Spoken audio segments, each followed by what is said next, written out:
If you're reading this, luck your doors. I'm going to luck the shit out of them.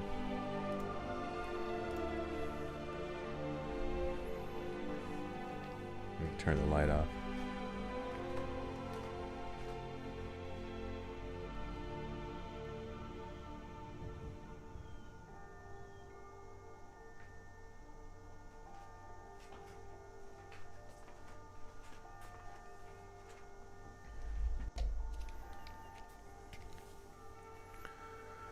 Oh, how are you guys?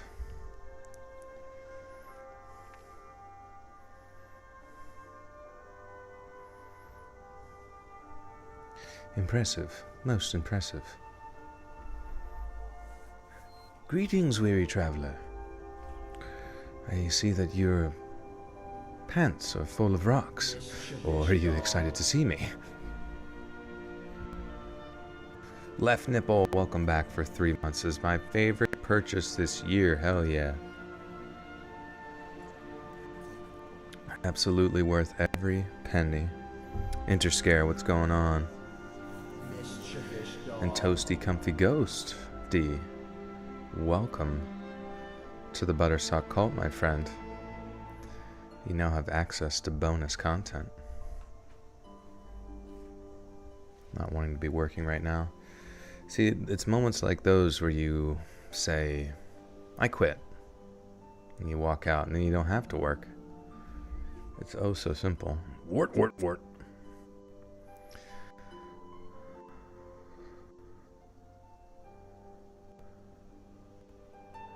How was my weekend?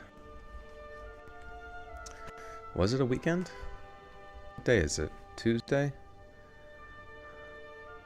This weekend was good, I think. I learned this interesting tidbit of, like, whenever I get lower back pain from, in this case, I guess it was like a really, really tight glute on the left side, and it was causing some sort of tension in my spine and giving me like lower back, like left side hip pain.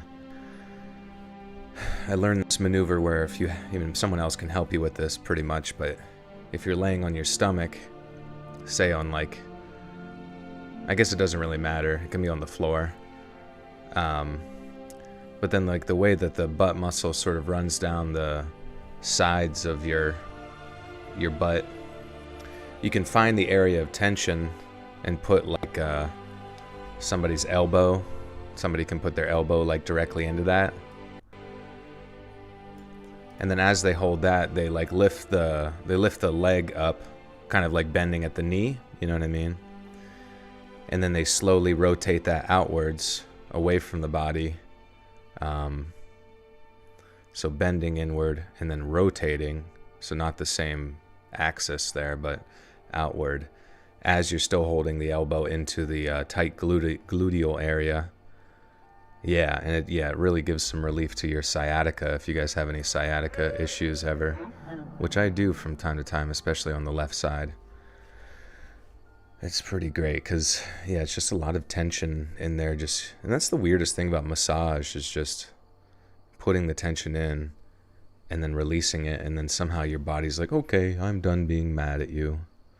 Nikki Jean with the 5 says, I love to have the streams in the background. I play Ark and do laundry. Hoping you had a good day. Thank you, Nikki. Yeah, today was a good day.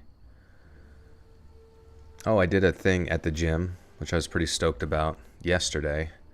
But I basically it was a clean. I was working on cleans that day, but my coach wanted me to work up to like a 3-rep max for the day, essentially. And I got to like 365 on the front squat, and it felt really good. So I decided, fuck it, I want to go for a 1-rep max. So I put 405 on the bar and did that for a front squat. And it was pretty wild. It went up and I did it. And that was a PR for me. And Toasty Comfy Ghosty with the 5 says, I had to take a break from membership for a bit because my payments were skewed from work, but they were fixed, so back to my membership. Well, thank you, my friend. I appreciate that. It'd be nice if it had like it showed like on your account like the accumulative months. What do I think about acupuncture? I never tried acupuncture, so I can't really earnestly say how I feel about that. I hope to try it one day. I know some people seem to swear by it, but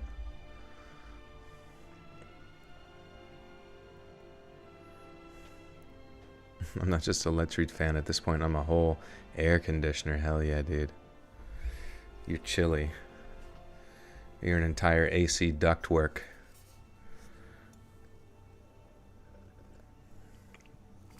You're a whole HVAC system. That's what we're looking for here. How's your new kitty cat? Did you try the new food I shared on Twitter? I didn't. I ordered some new food. Ones that were both for digestion, and one I ordered for that's like fish that is I guess sourced in a way that they check for mercury, because I get this tiki cat food, and I recently switched Pradeep over to this tiki cat food they seem to like, where it was mahi and tuna. And he's fine now. He's like 100% fine now, but like yesterday he went to do like a cat throw up maneuver, but he like meowed beforehand, almost like it was a little bit odd, but I thought it was fine. And I thought, okay, he's getting ready to throw up because he's doing his like cat shit. And so I move him to a hardwood floor area because he always wants to throw up on the fucking carpet. And then he does throw up, and it's just kind of like brown liquid, so I assume, okay, it's just his mahi and tuna liquid that he just had earlier for his breakfast. But then out of nowhere, all of a sudden, he kind of like seized up and was like, ah, and fucking like fell over, and then just like was like, ah, like kind of like seized a little bit, like he was cramping, but like it was very limited. It was only like a few seconds. And I'm like, oh my God, what the fuck is happening to my cat? And then he was really disoriented. And then I just like kind of stayed with him for a little bit, and he kind of like came to eventually, but I mean, it didn't take that long, but it was just very, very disconcerting, because I'm like, fuck, dude. Because the only thing I thought was like, he threw that up. What has he been eating new? And I'm like, okay, he's been having stuff with tuna in it. Tuna is known to have like a huge amount of mercury, you know what I mean? So my thought process is like, maybe he had a mercury poisoning type experience there. Because I guess, the heavy metals can build up in their system pretty quick. I don't fucking know. So I'm going to try something different. Got him back on the chicken food for now. The only reason I switched to the tuna flavor was because, he enjoyed it, and he actually gets the fluids from it rather, because he doesn't really enjoy, drinking from his fountain too much. David De La Rosa with the 2 says, hola, Joel. Hola, David. How are you? But yeah, he is 100% good now, but I was just a little bit worried for him for a bit. But yeah, his dry food is Origin dry food. But I see somebody said, yeah, I do have Origin dry food. But yeah, you're saying to try Origin wet food. I guess I never even thought about that, to be honest. The stream starting soon gives you nightmares. I got myself lost while camping in Colorado, and all I had to get back my camp after light died with glow sticks. Holy shit. That would be tough, especially if because glow sticks don't go very far. Especially if they're just like fun ones. And I feel like you would have to really strategically use them. That sounds almost like a Slender Man-esque horror game, survival horror game. You started your cat on probiotics as a sensitive stomach. It makes sense, I guess. I don't know. I guess if they get the appropriate probiotics like that cats have. I think it's like so weird when I see in like dog food and cat food like all this shit about like oh, it's infused with carrots and fucking pumpkin. You know, it's like, bro, in what fucking alternate universe is a cat ever eating a starch? You know what I mean? Like, it might come up to your plate and eat fucking potato crisps out of your tin, but it's not part of the cat diet. Believe me, I used to be a cat. Toasty Comfy Ghosty with a 5 says 2 things. 6 months as a member and take Pradeep to the vet. The seizure sounds worrying. Yeah, I was at that moment. I was like, fuck, you know, what do I do? Am I going to have to take him? And he literally seems like 100% right now, just wandering around his normal self. But I am just got him on the chicken typical food now. And then, you know, he doesn't have a lot of interest in it. But I do got to get him on wet food. So I have some wet food that actually checks their fish's mercury levels to make sure that they're safe for cats, I guess. So we will see. And Horror on the Rocks with the Juice says, thanks for the feet picks last night. You're welcome, my friend. You earned it. You did that. You worked hard. And now you get a little treat. Am I feeding raw fish? I don't know. It was just like, it was tiki cat, mahi, and tuna formula.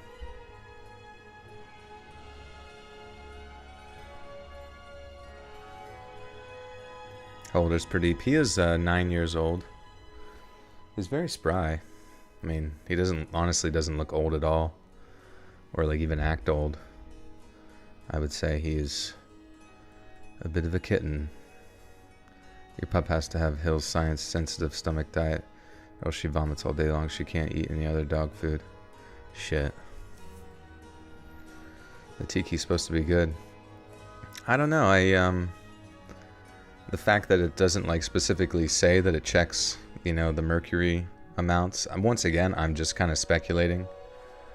What does Pradeep look like? You're gonna have to go on my Twitter at Let's Read Creepy, and you'll find many, many photos. That was a vagal response. You think so? That's what I was kind of curious about. Like, yeah, do you think that's what it was? Like, just the intercost, what the fuck? Interstitial? I don't even fucking know. Basically, like, internal pressure of, like, throwing up caused him to pass out in general.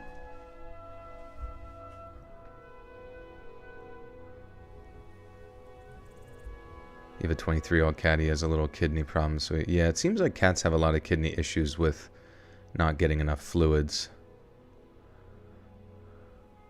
So wait, Beth, do you think he could go back onto that tiki cat mahi tuna formula or formula? I breastfeed my cat still. After 112 months of breastfeeding, he's still going strong. The muscles around the neck pushed on the nerve. Okay. That makes sense.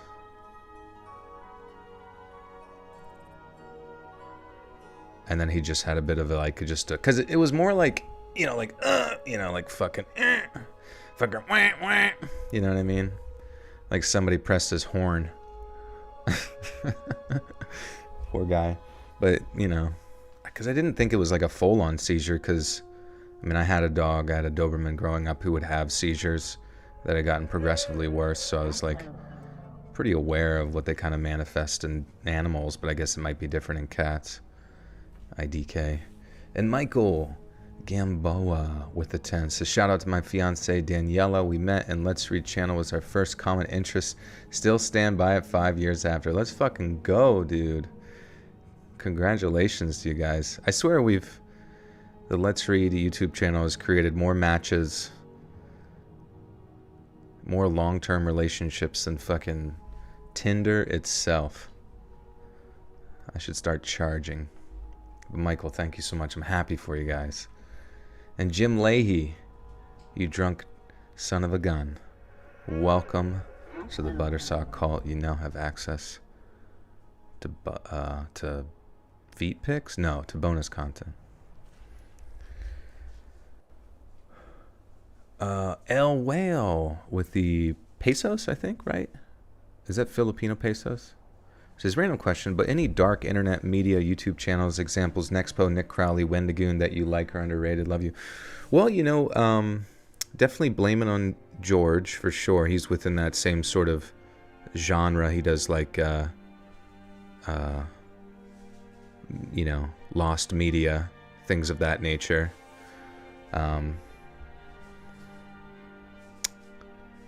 Dark internet media, like That Creepy Reading does some of that as well, and he's getting back to it. He kind of had some side projects there for a bit, but he does stuff about like video games and video game lore and media of that type, like that's darker,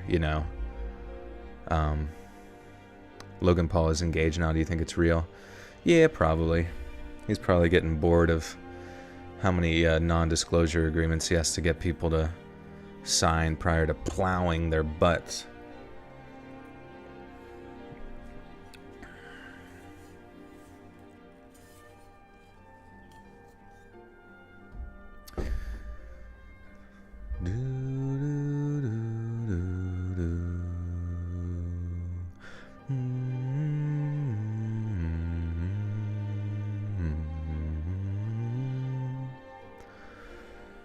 Get to the bottom of your kitty's health issues and trying to get correct under controlled when our fur kids don't feel good is scary because they can't tell us what's up. Exactly. It's tough. Scary stuff, because in my mind I'm just like, no, this is my fucking spirit beast, If Pradeep dies, I don't know what will protect me. Can today's poll be Barbie versus Oppenheimer? Honestly, like, Barbie actually would probably be more fun to go watch, just because, like, Oppenheimer's, like, they make it seem real, like real tense, like, we gotta make a big bomb, and we gotta make it fast, and, like, we don't know, like, what's gonna happen when we make it, and the president needs to know now. We're racing the Nazis. Ugh. Like, I know for a fact that the actual creation of the atomic bomb is probably, like, infinitely more boring than that movie makes it out to be. At least Barbie's honest about its insanity. A food trial can take 6 months. Yeah, I mean, you wouldn't imagine that, because he's only been trying this food for this, he's only been having that mahi tuna combo for like literally a week. So you can't imagine that there could be a buildup of mercury in a cat's, like, I don't know, system that fast, could it be? Like, to manifest into a seizure? I mean, like you said, it was more like a vagal response.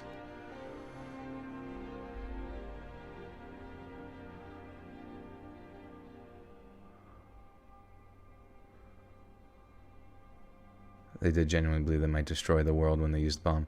Well, that's the thing, is like all the tension that they want to create from it. It's like, well, we already know what's going to happen. Spoiler alert. We get anime.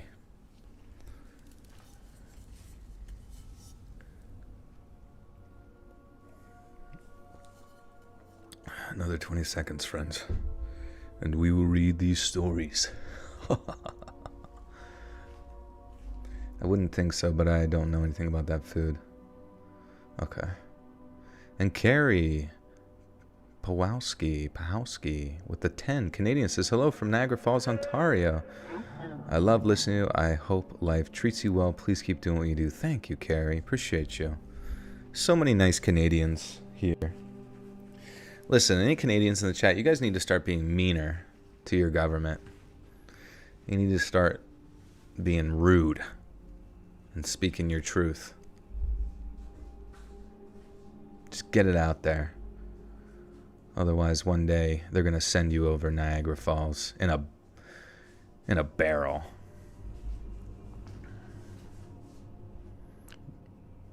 How many stories tonight? We have, I think, 6. 1, 2, 3, 4, 6, 7, 8. No. 1, 2, 3, 4, 5, 6, 7. 7, sorry.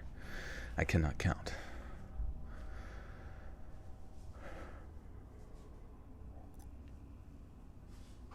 Hello from Florida. Hello. All right, friends. Dude, man. Anybody gonna get the new Baldur's Gate 3 game? Am I gonna watch Nuke's latest with you? We shall see. I think there's a chance we could watch some spooky Nuke's videos at the end of this. If he'll have us. If he doesn't kick us out.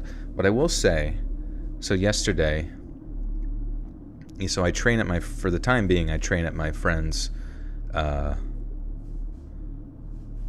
house at his own personal home gym.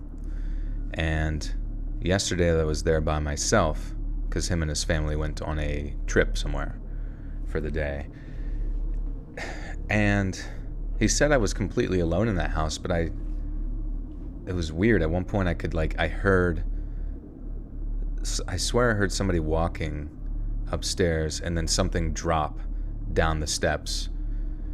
Almost like, somebody kind of like dropped something on the steps and it kind of fell down it. And I asked him if there was anything like knocked over when he came home or all that kind of stuff. And he said, no one was supposed to be there. You know what I mean? So just another weird, maybe I have a poltergeist that follows me everywhere I go.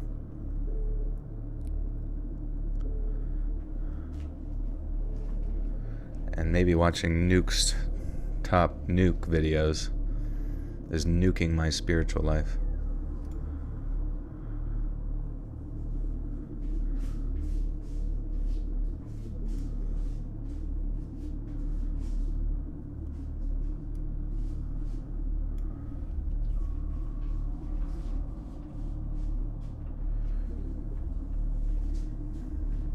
Okay. Squatter living in the walls. Dude, I know. I swear, it happens all the time. Also, Pradeep's taking a big old shit right now. The universe is trying to tell me something. It was trying to say congratulations on a big lift. God, I don't know if you can hear it. Pradeep's digging through fucking big piles of sandy shit beaches. Do you think nightmares are sometimes spirits talking to us or hauntings us? I mean, honestly, sometimes it feels that way, but I guess it's hard to know. But I do feel as if though there's some sort of strange correlation between like the dream world and the spirit realms, as far as like some sort of strange and if that would be the case, it would mean that our minds, are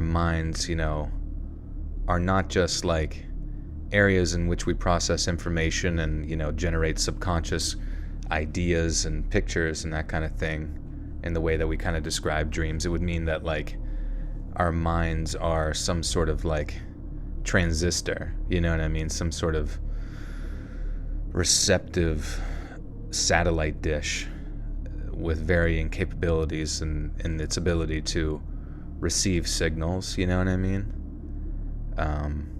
And perhaps there is some sort of energy in those like ethereal realms that can like more actively send us those types of like signals whenever our brain is in that sort of like REM sleep process.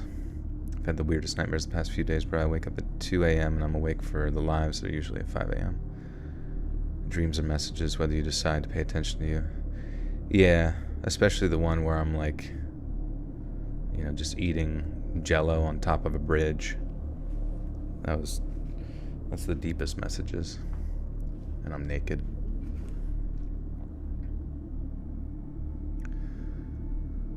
Okay.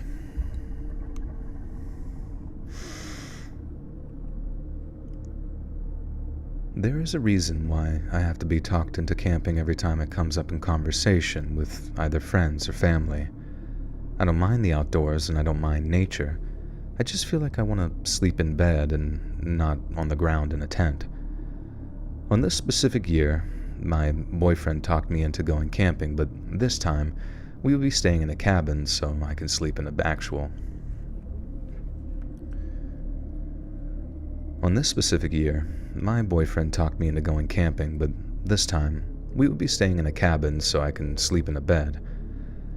I still voted for the ocean, but at least I was going to actually be sleeping in something, and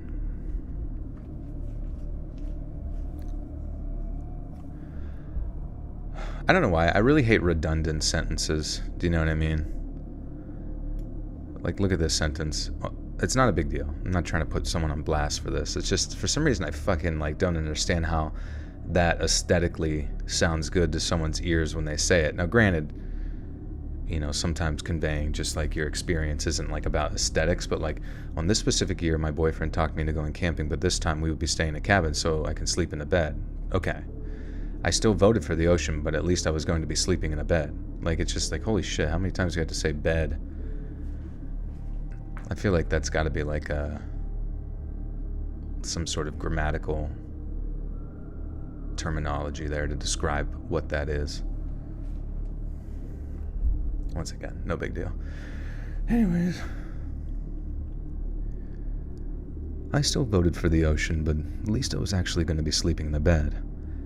The trip consisted of me and my boyfriend and 2 other couples. The 6 of us found a nice cabin in the woods that was mostly secluded and was only about a 100-yard walk to this beautiful lake that we could swim in. I didn't want to admit it, but I was actually feeling this trip quite a bit. What?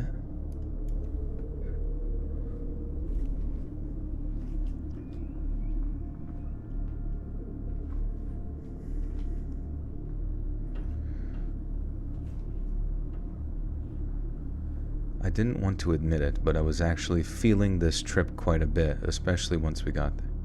Oh, okay. Having a good time. I didn't want to admit it, but I was actually feeling this trip quite a bit, especially once we got there. The first day was amazing.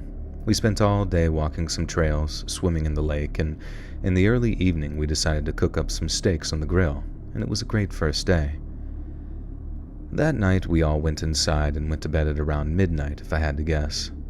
I didn't sleep very well. I thought that I could hear something outside all night, but I just chalked it up to my imagination. After all, we were in the woods, so hearing strange noises all night long is not that weird. The next morning, we were all outside getting ready for a nice hike when we heard this jolly voice shout from behind us. "Why, hello there! How are y'all doing today?" My boyfriend, being the always social butterfly that he is, started talking to the guy right away. He told us his name was Wayne and that he was an expert in all the trails around here. And the whole interaction was just slightly strange, but I suppose not alarming. He said he lived nearby and that he was hiking some trails and he heard us talking and he just wanted to make sure that we were settling in okay. I remember thinking it was sweet of him to check on with us. Check on.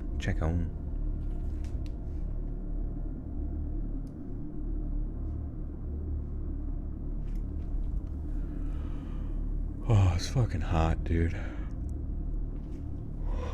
What's up, LB? Welcome to the stream.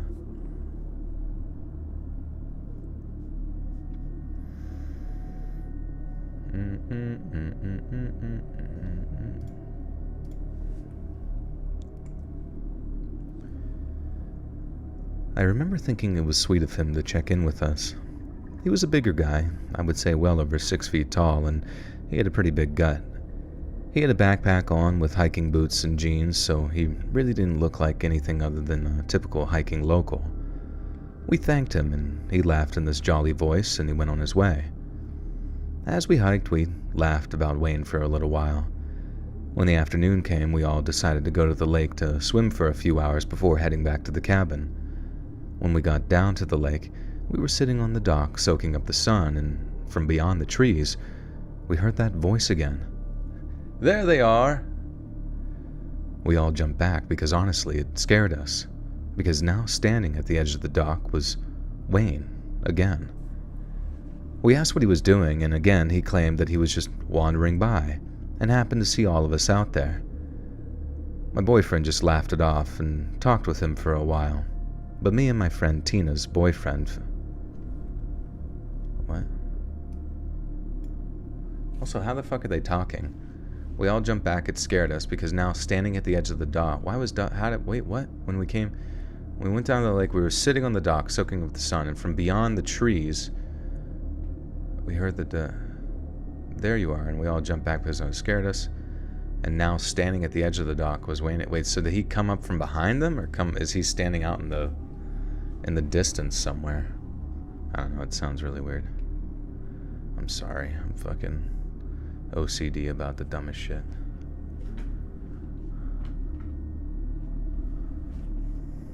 Been a member since 100k followers. Thank you, LB. That's a long time. He's standing there, menacingly. My boyfriend laughed it off and talked with him for a little while, but me and my friend Tina's boyfriend felt funny about this. That's such a weird... What is that? Me and my friend Tina's boyfriend. Okay. Alright. My boyfriend laughed it off and talked with him for a little while, but me and my friend Tina's boyfriend felt... I can't... Is that normal? Let me just put it through fucking chat. I can't. I don't know. I'm so fucking annoyed with this shit already.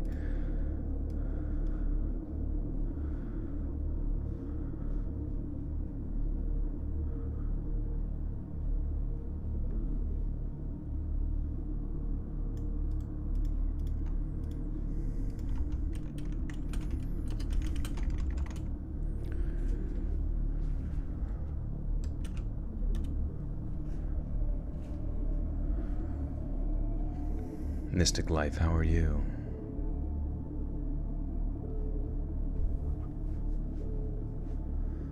Alright, hopefully this... Eventually will fix it. Oh, wait, Wait, is it gonna fix it? Oh, it's gotta, like, load everything in. Jesus Christ.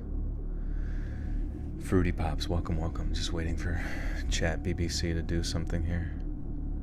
Sometimes just fucking like sits there. Fix this grammar.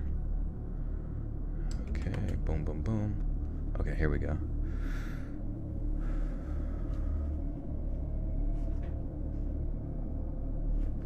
Nah, that's all good. It's more just like as I'm reading it just like doesn't flow, and then the fact that my mind starts to go into like what the hell are they talking about? It's just like so distracting in my head. Daywalker, thank you. Good to see you. No notifications. Uh-oh. Just gotta hit that bell, baby. My boyfriend laughed it off and talked with him for a little while, but my friend Tina's boyfriend and I felt uneasy about this. The entire time they were talking, Wayne just nodded, laughed, and kept looking around. After they finished their conversation, he kept mumbling, "Okay," under his breath, and then walked away. It was weird, but not really scary, at least not yet. That night, as we were all sitting around the campfire sharing scary stories, I felt even more uncomfortable for some reason.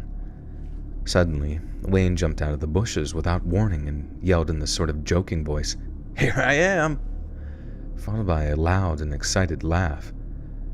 We all jumped out of our skin, even worse than at the docks. At this point, my boyfriend was upset and kind of yelled at Wayne, telling him to just leave us alone and go back home.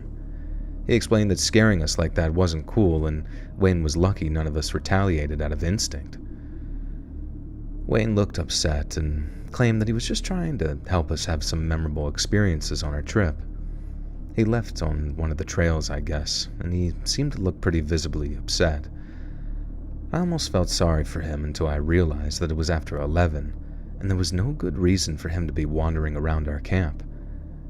The experience put a damper on the rest of the night, and we ended up calling it a night not long after that. We went inside and cleaned up the place since we were supposed to be leaving early in the morning. Once in bed, I told my boyfriend that I wasn't feeling great about this whole Wayne situation. I had a bad feeling that he would somehow come out again. I couldn't stop thinking that that weird noise that I heard the night before might actually be from this goofball. That night, I was wide awake again. I'm not sure of the time, but at some point during the night, I could distinctly hear breathing and footsteps outside the window.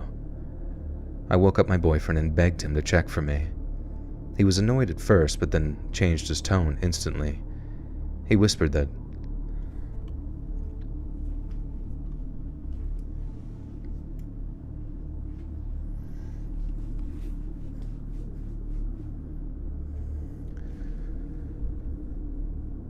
I saw him look out, and his skin turned white as a ghost, and he whispered to me that he could see someone outside the cabin, pacing back and forth, and he thinks it's Wayne. I went to the window and tried not to draw any attention to us. What appeared to be Wayne seemed to be arguing with himself, talking but almost incoherently. He attempted to open the locked door, and when he couldn't, he started pounding his head as if upset with himself. And after pacing a few more Jesus, this is like so 0 to 100. Just out of fucking nowhere, this guy goes fucking bonkers. And after pacing for a few more minutes, he seemed to just disappear back into the woods. We were horrified and didn't know what to do. My boyfriend called the owner of the cabin and informed him that they were also calling.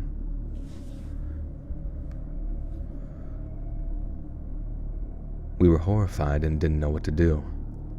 My boyfriend called the owner of the cabin and informed him that we were also calling the police. A cop car showed up a few minutes later, and we explained the entire day's events to the officer, including Wayne's appearance. The cop didn't seem too bothered and just simply nodded along. It felt like he was just sort of listening for the sake of listening and didn't grasp the potential severity of the situation. We packed up our stuff, made some coffee, and just stayed awake until dawn. And once the sun was rising, we loaded up the van and headed home. And so,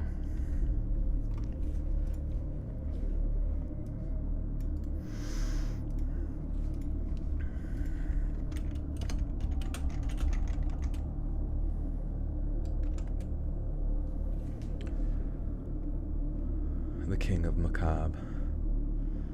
The king of macabre. Wayne's just misunderstood. He just wants to bash your heads in, is all. Aren't you gonna let him? Once we got to the main road, we saw Wayne walking by himself. He still seemed to be just sort of mumbling to himself, hitting his head from time to time. We called the dispatcher and told them that we had just seen Wayne, who had been trying to break into our house earlier, walking on the road, and that was the end of it on our side. I'm not sure if the cops ever eventually picked him up, or if he just fled back into the woods. I wonder if he really does live nearby, or if he was just some strange man wandering around, hoping to cause harm. I'm happy nothing physically happened to us, but from now on, they all can go camping without me. Hitsubasa with the 2 says, hello, I missed y'all. Hello, how are you? What you been up to?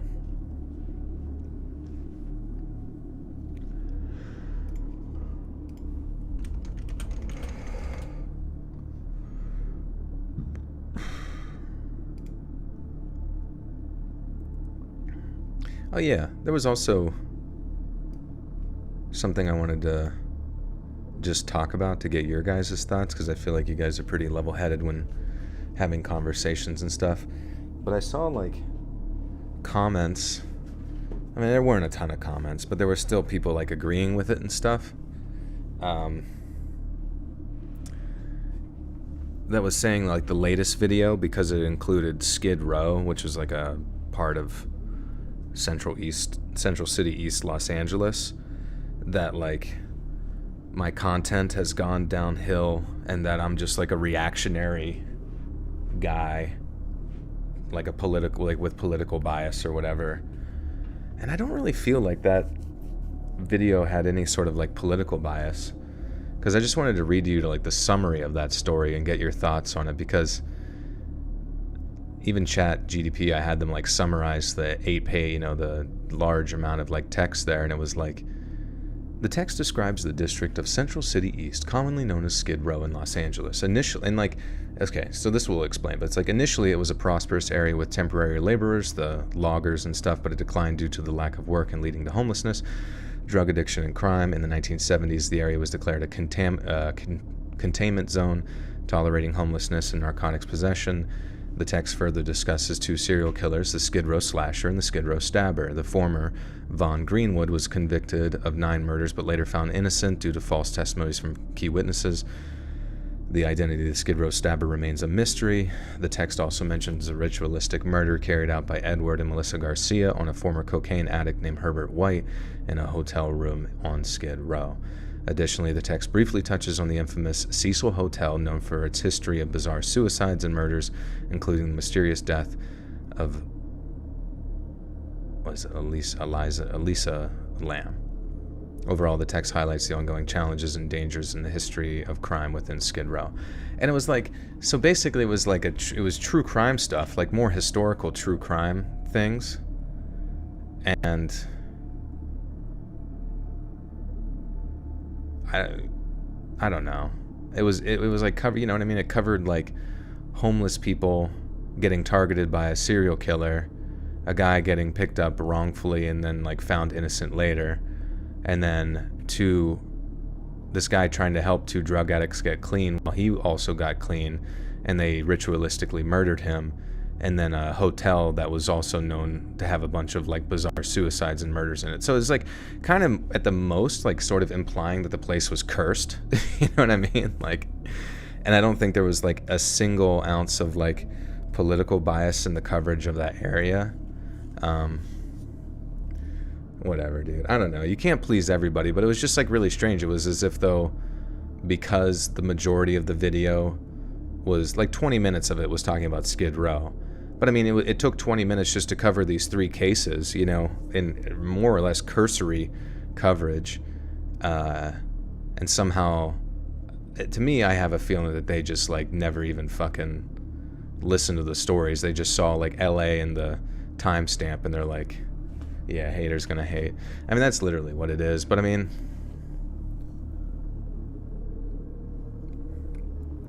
yeah, just weirdos. Just strange. Like it was just strange that they were like commiserating in the comments, being like, "Yeah, Joel's just a reactionary, blah-de-de-blue-blue-blue," and it's just like, why are you guys being mean to me on the internet? No one's ever said a mean comment on the internet. All right.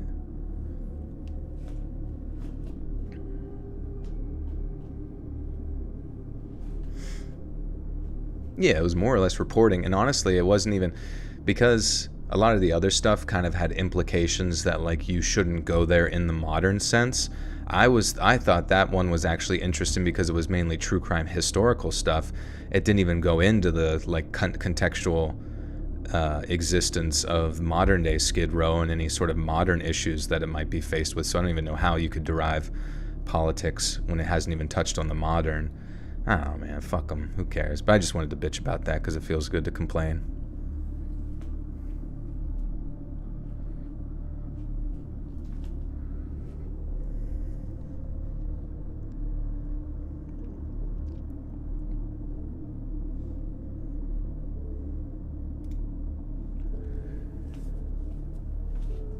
I'm an extremist on all sides. I'm a neutral extremist. Alright, anyways. So I'm oh fuck. Dude, that fucking litter box is loud as shit. Whether or not Pradeep is fucking bathing in it or it's cleaning itself. It's always just fucking crunching up a big pile of poop.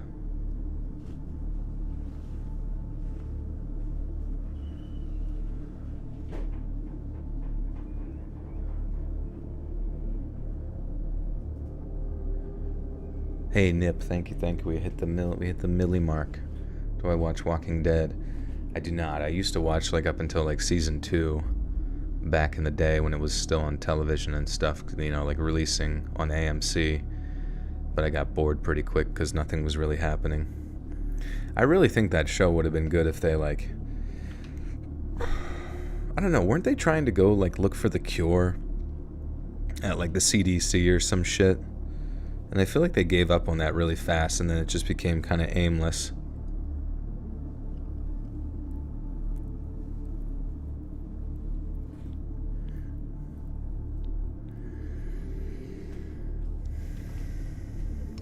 Stories that stuck with me, like creepy ones. The bulldozer. Or what was it? A skid dozer? Bulldozer? I forget what.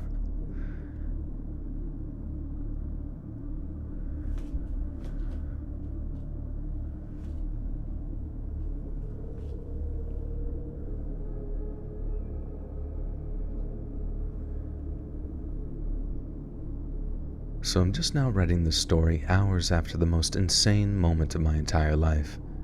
I know that may seem a bit dramatic, but at the moment it was absolutely insane. My family and I just arrived at our campsite for the week, and I'm on eggshells looking over my shoulder every 2 seconds, even though deep down, I'm sure I'm alright. So bear with me as I try to do my best that I can to tell this story, since it's the first time I'm recalling it since it just happened. So late last night, me and my family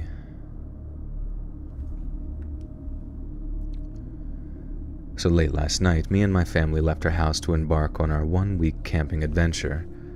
Our 2 kids were so excited to finally be able to join me and my wife on one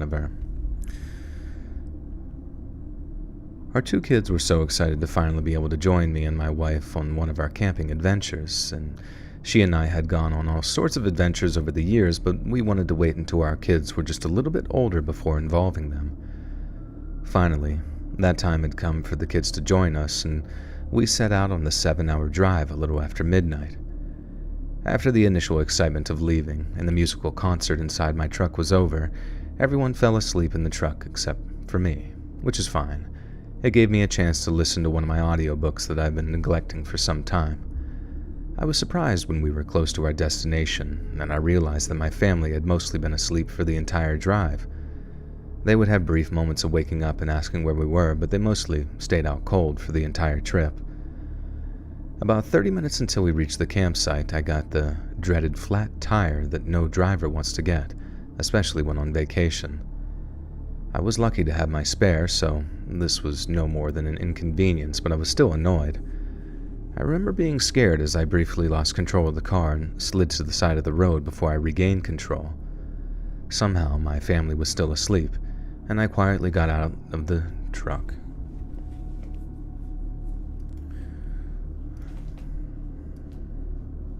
Yeah, fuck it. Let me just put it through.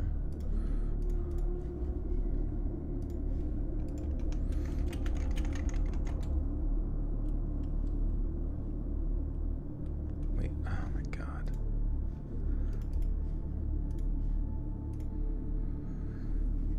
Oh, I can't even refresh this fucking page without it bringing up the entirety of the old text.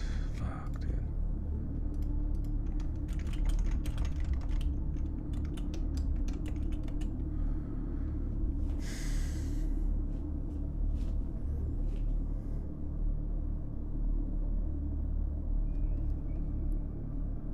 The Killdozer? Oh yeah, great story.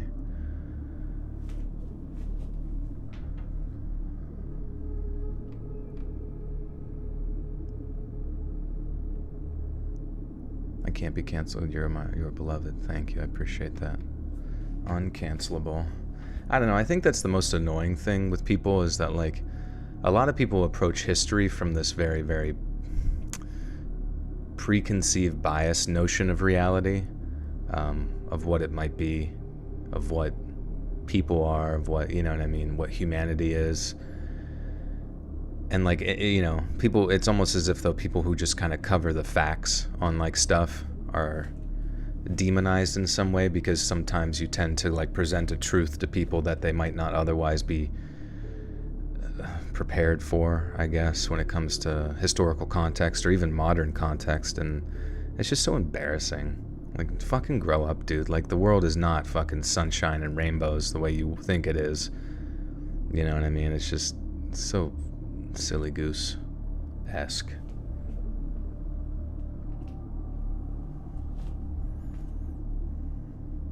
Here's Bennett read a story so gruesome you couldn't release it. No, I don't think so. Because a lot of the true crime stuff is definitely very gruesome. I guess it just depends on... Like, some of the sexual crimes, I try to, like, kind of withhold that information, because it seems as if, though, within our culture, like, you know, sex is definitely considered a lot worse than violence in some odd way, you know what I mean? Even though within the context of both obviously horrible if it's like a criminal operation, but I tend to hold that back completely because YouTube's not, you know, doesn't greenlight those types of things.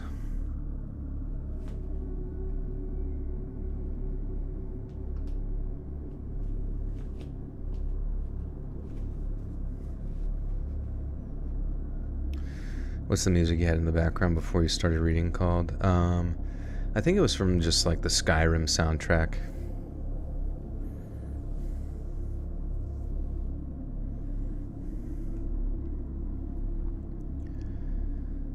I quietly got out of the truck and uncovered the spare tire buried under all of our luggage.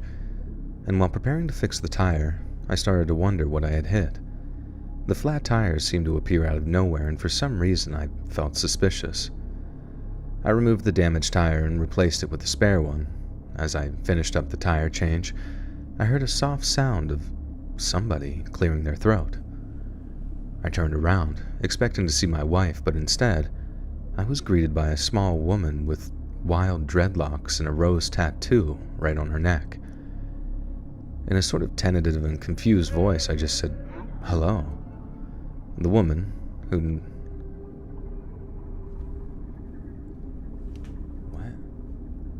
What the fuck?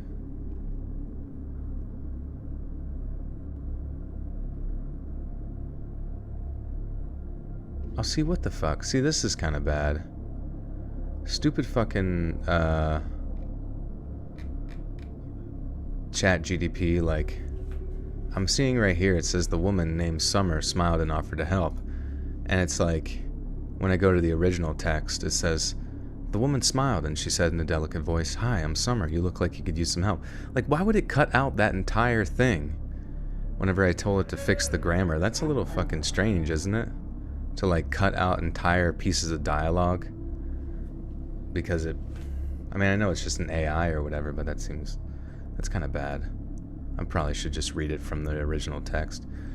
Nip with the 2 says sound of freedom. The sound of my farts being freed from my butt. And Nip with the 2 says, I'm out. Have a good night. Thank you, Nip. Take care. Appreciate you.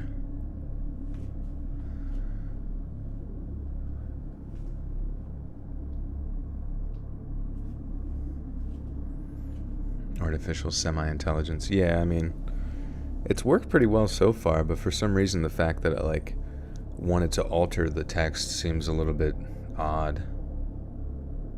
Did you ever heard of guinea pig horror films? No. I'm giving it too much power. Yeah, fuck it. We'll just avoid it for a little bit.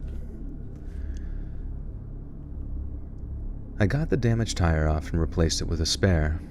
I was just finishing up changing the tire when I heard the light sound of someone clearing their throat. It sounded like my wife, but when I turned around, I was greeted by a small woman with wild dreadlocks and a tattoo of a rose on the middle of her neck. I said hello in a tentative and confused voice.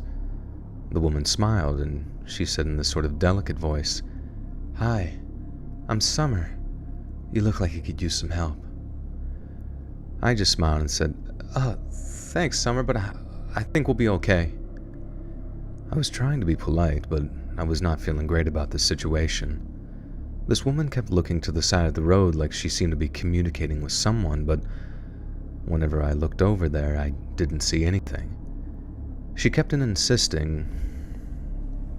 Dude, at that point you gotta be mean to people. Like, who the fuck is this person out of nowhere from the woods?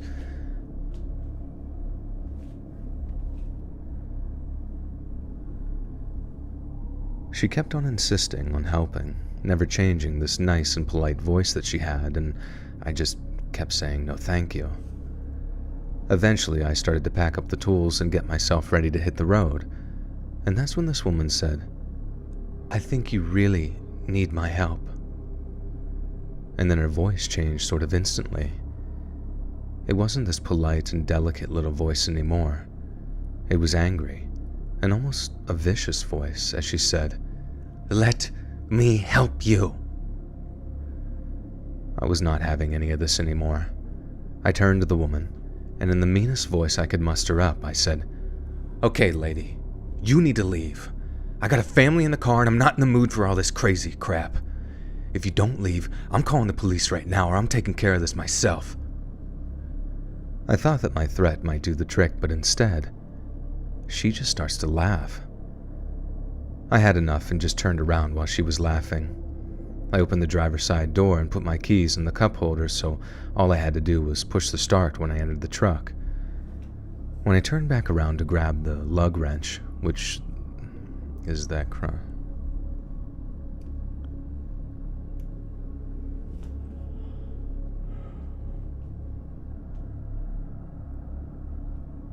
You know what was weird today? I heard that Disney was going to be selling off pieces of its company. Isn't that kind of crazy? Literally not even 10 years ago, Disney was buying up like everything it possibly could. And now it's worked itself into a corner.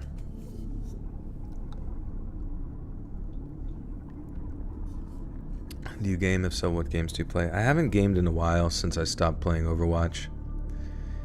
And I played Diablo I played it like 4 times. It was fun, I don't know, it didn't really keep me engaged, I guess. And, yeah,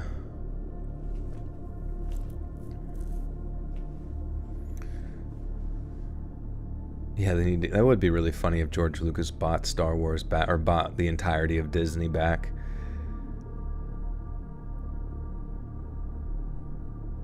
They should sell Walt's head. That would bring in some big move. That would be sick, like an auction.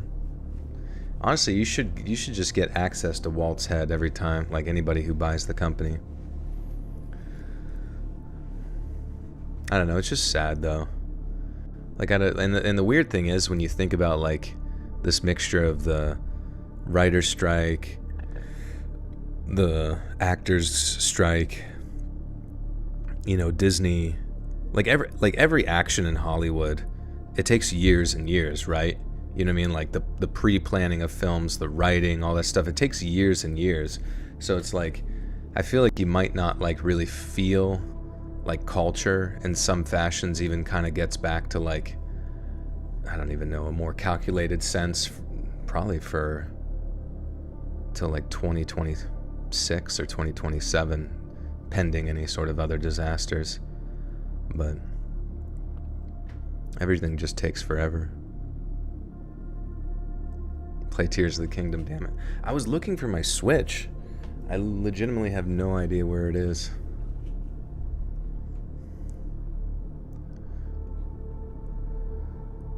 When I turned back around to grab the lug wrench, which is that cross-shaped wrench if you don't know what I'm talking about, I turned around to the woman in mid-swing with the lug wrench, attempting to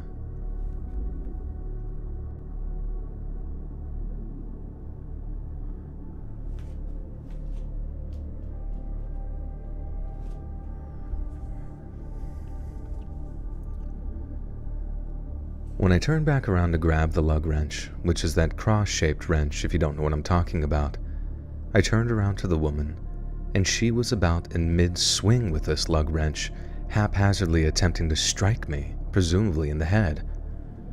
She didn't seem very lucid, and I was able to catch the blow with my hand, and I ended up just kicking her in the knees and shin, I guess, and she fell to the ground.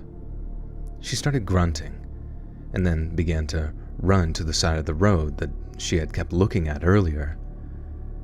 At this point, without wasting any time, I get in the truck and I just sped off as fast as I could, constantly checking my mirror for any sign of this woman or any car following me. And thankfully the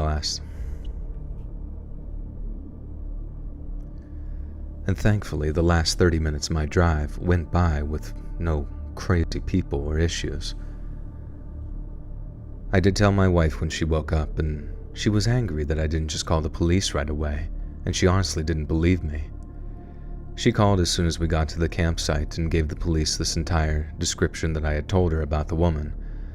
The name she gave, the tattoo, and exactly the road where she confronted me. And I can't help but feel that the woman is going to find me and my family at this campsite. She clearly saw that I had camping gear in my truck when she confronted me. I didn't realize it until later, but now I can't help but think that she was somehow responsible for causing that flat tire. But clearly I have no evidence to back that theory up. I'm gonna try and enjoy my trip, but I wanted to get the story out while the details were clearly in my head. Now I can't stop wondering what it is she wanted.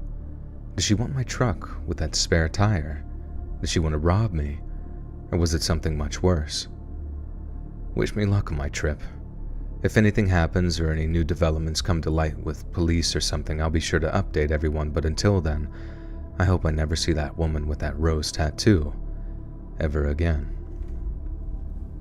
Dude, why the fuck would you go? If you just had a life or death situation, first off, how the hell did the fucking family sleep through all of this shit? And imagine speeding, but you're on a fucking spare tire. You can't really speed on a fucking spare tire, you know what I mean? And why would, if you're telling your wife this shit, your chances are you're calling 911, your kids are gonna hear it. How the fuck is anybody comfortable being on this trip right now?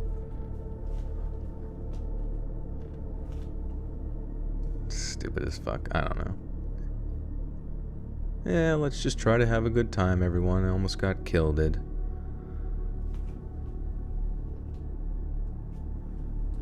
Probably would fishtail, yeah, exactly.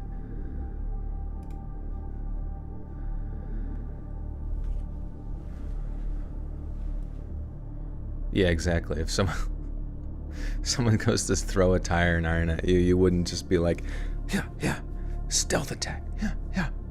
Okay, my sweetheart's still asleep in the car. Keep it down.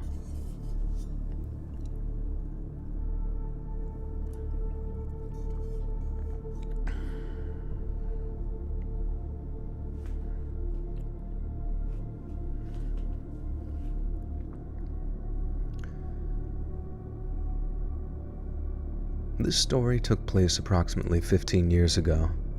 My parents let me have two of my closest friends over, and they set up a tent for us to camp in the backyard. My mom brought a bunch of snacks. My mom bought a bunch of snacks, and my dad ordered us a pizza and drinks before they left to go out for dinner.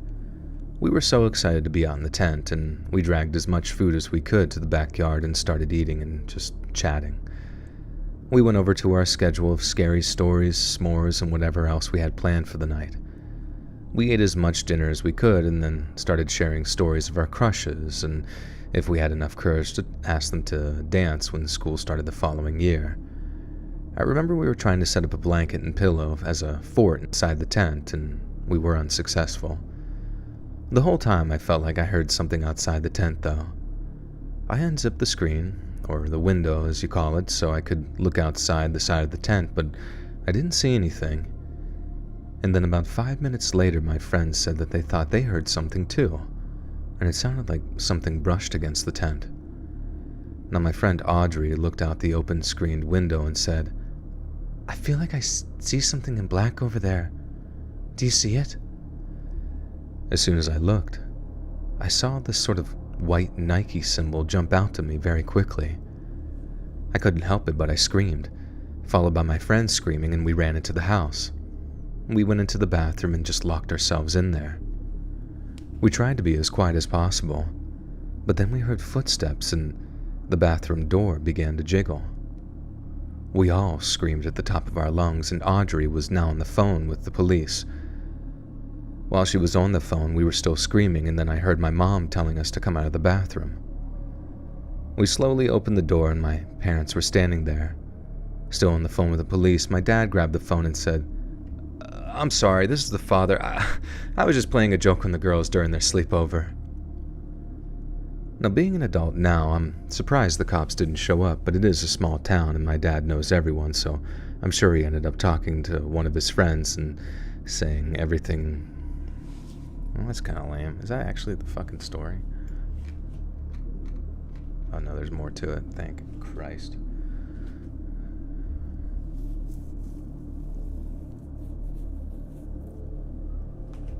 Me running my hands on strangers' tents. We should do more of that, but with like sticks and knives. Being adults now, I'm surprised the cops didn't show up, but it is a small town and my dad knows everyone, so I'm sure he ended up talking to one of his friends and saying everything was all right. My friends and I were pretty angry at first, but my dad was a jokester and we got over it pretty quickly. He offered to get the fire started for us and help us with our s'mores. He played some light music and got the fire started for us in the backyard. He kept asking if there was anything else we needed at the store or inside, and I think he was feeling pretty guilty for actually scaring us so bad. We got tired pretty quickly and made our way to bed in the tents and just talked about anything and everything until we started dozing off and falling asleep one by one. I think I remember being the last one awake, wanting to make sure that my friends were comfortable and could fall asleep. I woke up suddenly, though, to pitch dark and the sound of crickets. I felt like I heard something, but maybe it was just a dream when I woke up. I heard one of my friends snoring and breathing pretty heavily.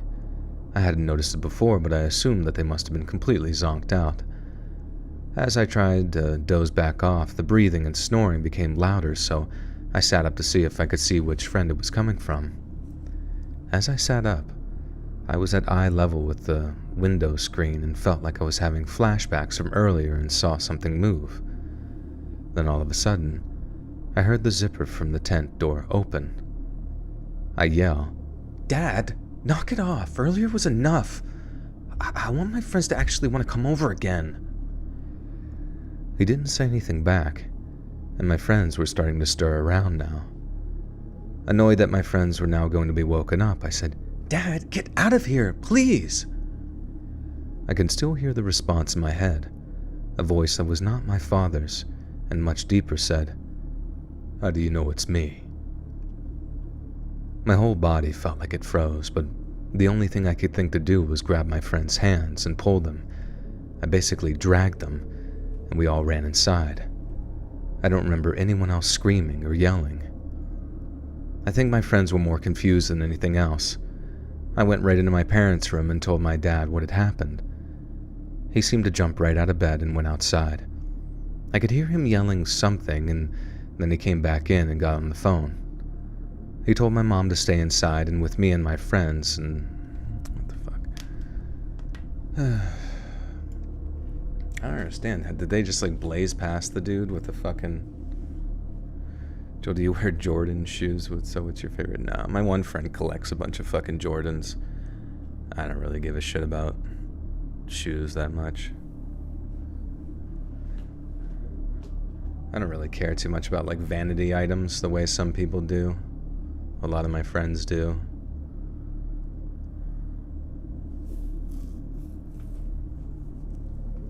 When I go camping, I don't use a tent.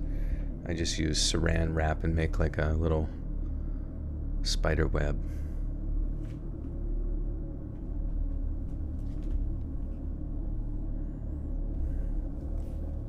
I mean, I get why people are into stuff, you know, you like items and you like collecting them. It's like sort of a continuation from when you were young, collecting Pokemon or Yu-Gi-Oh or some shit.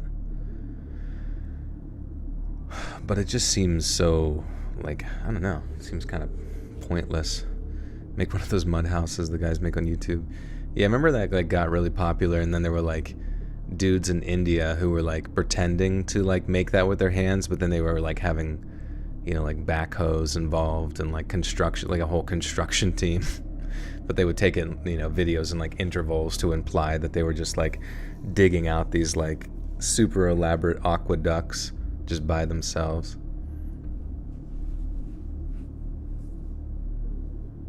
You got a pair of 2008s.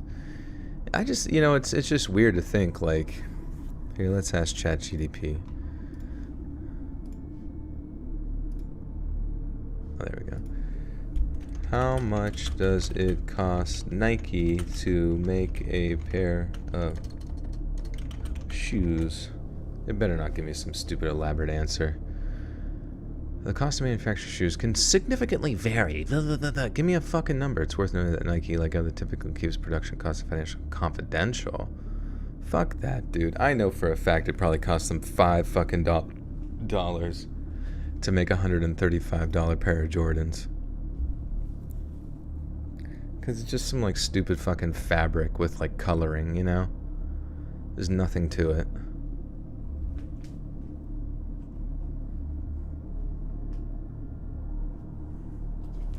It's like pretty much just as much as the cost to maintain the suicide nets, and then you're good to go.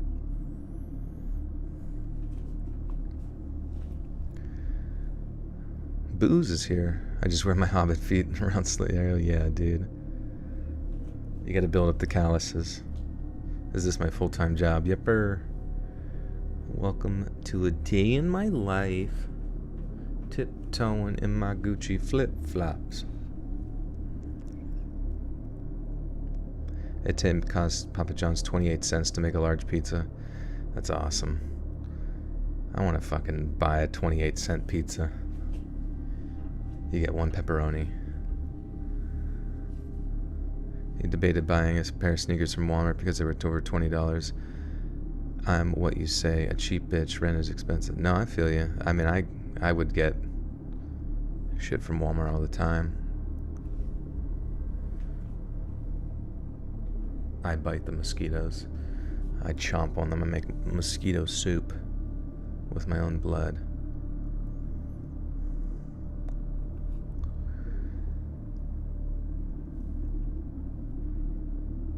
He told my mom to stay inside with me and my friends, and he waited outside. We eventually saw flashing lights. He was outside with the police for about 20 minutes talking, and if I had to guess... Wait, what the fuck?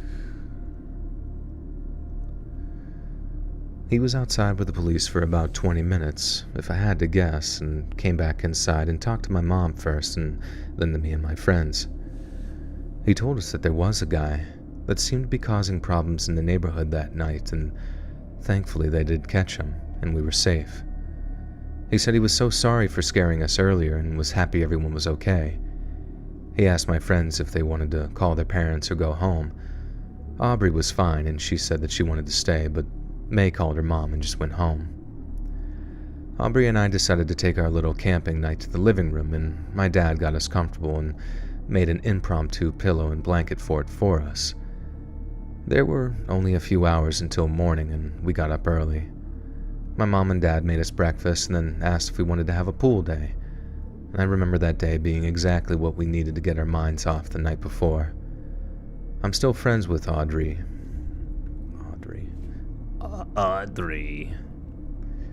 I'm still friends with Audrey to this day, and I honestly don't think either of us have been camping since then.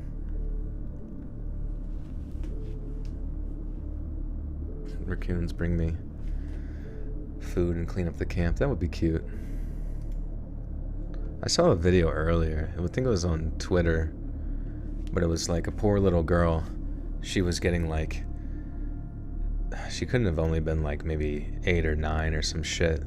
And she was at her front door, and some fucking raccoon was just like ripping into her like leg. You couldn't really see it, but it was just like, you know, like biting at her ankles and shit. And she's just like screaming bloody murder to get away from it. And then and then the mom comes out and she's like, oh my God. And like grabs the raccoon by the scruff of the neck, and it's just like, and then it's like screaming too, like, and it's just like, then I don't even know what the mom's doing, but she's just like screaming for somebody else to like call 911. And then like, she just fucking yeets that shit. Maybe I saw it on YouTube, but she just yeets that shit into the yard. And it was just so funny, like seeing the raccoon go like, wah! Like just do like a cartwheel in the air, like, wah! I mean, I felt really bad for both of them because they got bit by presumably you know, rabies-infested raccoon.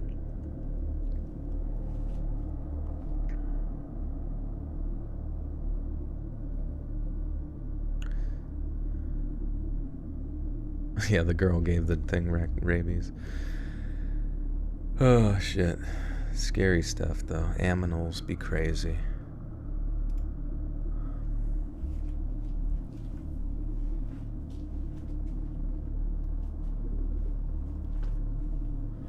Why the raccoon attacked the girl like that? I don't know. It was like daytime, so presumably it was like rabid, had some sort of brain disease.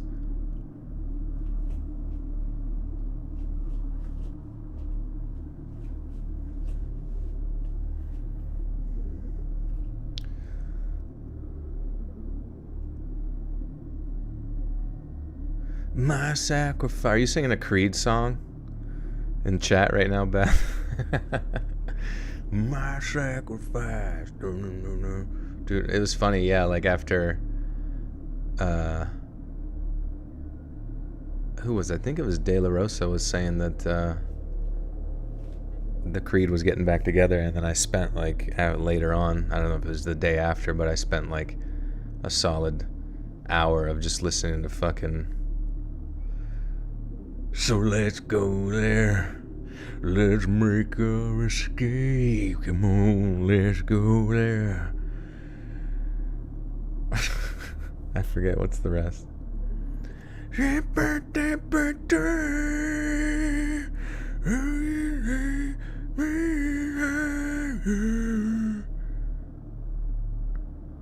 Dude, we're still getting fucking like Canadian wildfire bullshit smoke. So fucking annoying, dude. Fuck off with your smoke shit. Fix your fires, please. To a place where I sound identical, I bet, yeah. I could replace them. They talked about Creed getting back together. Oh yeah, let's ask can we stay. I think that's why it was so hard to remember the lyric, because it's such a ridiculous lyric. Like you get to heaven or something, and then your lyric is, let's ask can we stay. Like you're asking God, can I stay here? I know we made it to the most highest ethereal realm in all of existence, but I was just curious, can we just stay here?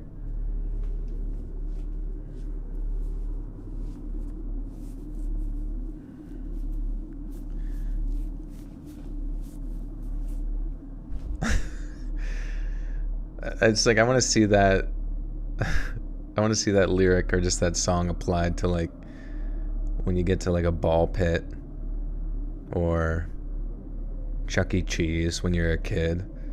It's like your heaven. Let's ask can we stay?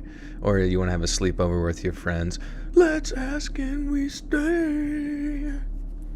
Can you take me?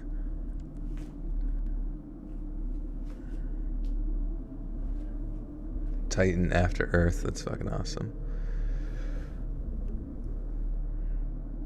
This freaky story happened to me a few years... Oh, wait. Back when my wife was still... Oh, okay. This story happened to me a few years back. Back when my wife was still my girlfriend, we decided to take an impromptu camping trip. To take one. This freaky story happened to me a few years ago. Back when my wife was still my girlfriend, we decided to take an impromptu camping trip. I never camped much, other than a few times with a friend of mine, but my girlfriend used to camp all the time with her family when she was younger, and she really wanted to camp again.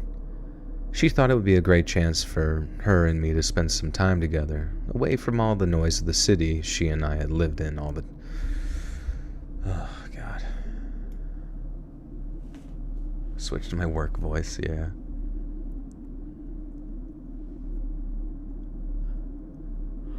Is the U.S. helping the Canadians? I feel like the only time we would do that... Well, honestly, I have no fucking clue. I'm sure there's got to be some way we... It just seems like currently it's not like a big thing in the political spectrum right now. And I guess if it doesn't really help like the military-industrial complex, we really have no desire to send anybody money.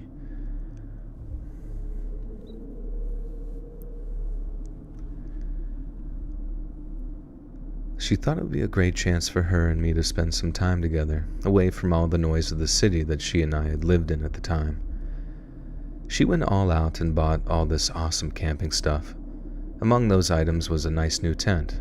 It was a bigger tent, especially for 2 people, but I didn't mind. More room was always okay with me, since I was a bigger guy at the time of the story.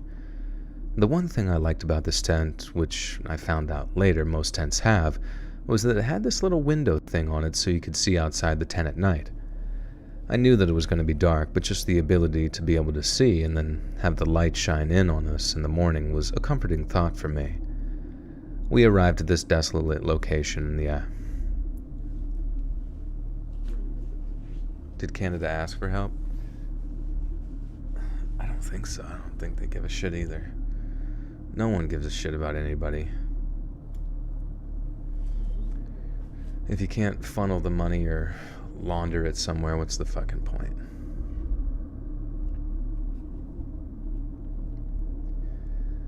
We arrived at this desolate location in the afternoon. We were only staying 2 nights, so we wanted to make the best of the trip.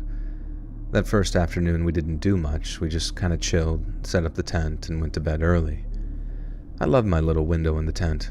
I was able to stare out of it while I was laying in my sleeping bag, and because of where the tent was located, I was able to see the night sky, and it was beautiful.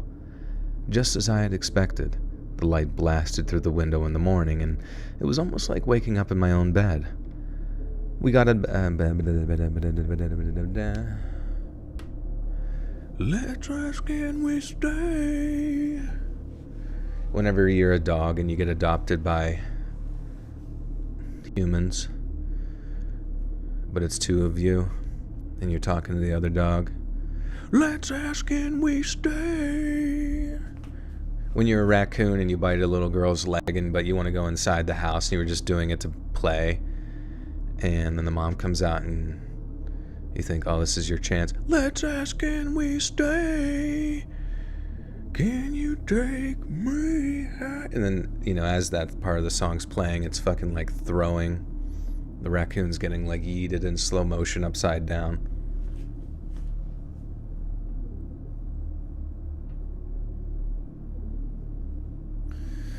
Do, do, do, do, do.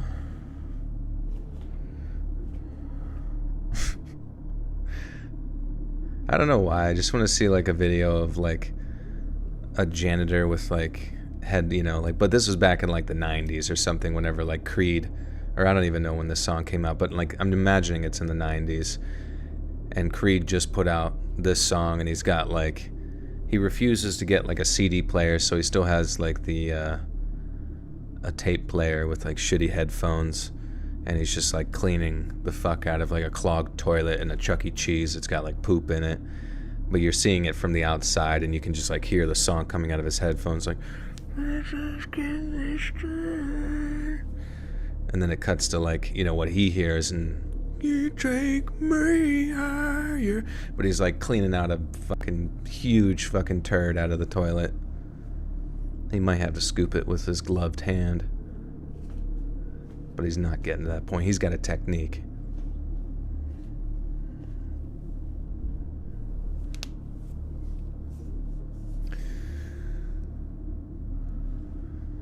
Come on, let's go there. Let's make our escape. Yeah, there was so much. It was so funny, like the shift from like 80s music to 90s music. Just like the most depressing grunge shit ever. But I felt like it was almost a lot like where 80s was very poppy, that 90s grunge shit was very honest, even though it was kind of like repetitive and annoying, and I do like a lot of it, the buzz ballads, more in a sense of nostalgia, I suppose. But yeah, it definitely got dark at times. There wasn't a lot of like oversight on whether or not it was, your next thumbnail should be a raccoon. That would be sick. Could add him in this camping thumbnail.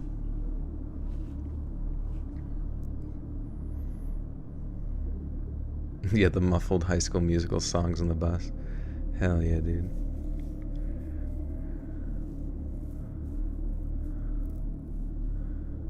Yeah, the Chuck E. Cheese band playing Higher. That would be actually great.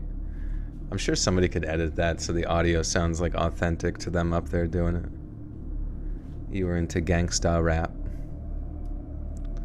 Hell yeah, dude. 90s really, really helped rap by inventing the gangster. Toasty, comfy, ghosty with a 5 says, this channel kitten friendly or will Briar get nightmares. Oh, Briar's gonna be fucking throwing up in your bed, going.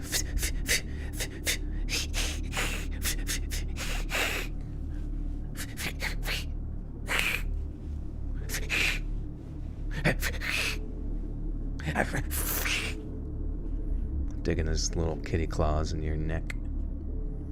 Thank you for the 5. Okay, I love my little Okay, he loved his little window, guys. I love my little window in the tent. I was able to stare out of it while I was laying in my sleeping bag, and because of where the tent was located, I was able to see the night sky, and it was beautiful. Just as I expected, the light blasted through the window in the morning, and it was almost like waking up in my own bed. We got out of bed early and made the most of the day. We went fishing and hiking and was still able to spend a considerable amount of time just laying around relaxing, reading, and just enjoying the sun. We were on track to having another early night, and I was alright with that. Neither one of us has ever been a night owl, and we were beat from everything we did earlier in the day. We got all cozy in the tent, and I made sure I propped my window screen open. While I was starting to drift off, I thought I noticed something outside the tent. It kind of looked like movement, but I didn't know if I had dozed off for a second or if I really saw something. I sat up, and before I could get a good look, my girlfriend goes, "Did you see that too?" I told her I thought I saw something, but I wasn't sure. We both sat up and stared out of our little tent window. It just looked like a peaceful night. And then my girlfriend gasped. It sounded like air had been sucked out of her. To this day, I still have never seen the expression that she had in that moment. Sitting on a tree branch about 30 or 40 feet away was a person. They were wearing one of those weird fake president masks. And while sitting in the tree, they were sort of just kicking their feet back and forth like a child on a swing would do.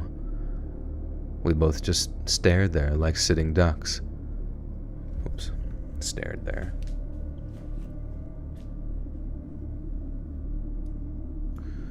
Can you take me higher? Friday the 13th. Why is the toast from Cane's so good?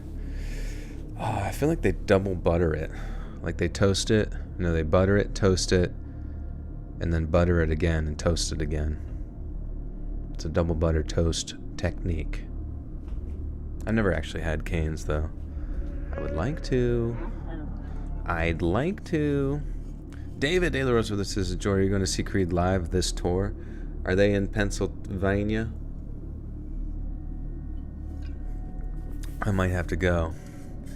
All I remember is I feel like the guy from Creed was supposed to come to a place near me at one point, and he got so high on heroin or something that he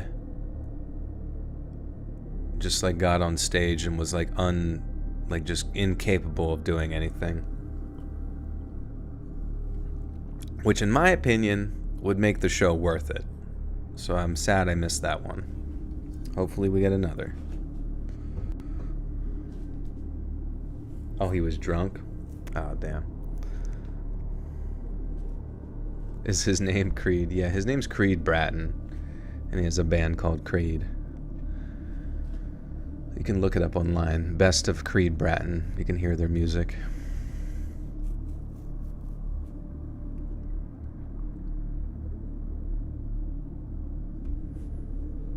I got a burp. But you live in the middle of nowhere. His thing was drinking. Oh, okay. Yeah, maybe he got blacked out.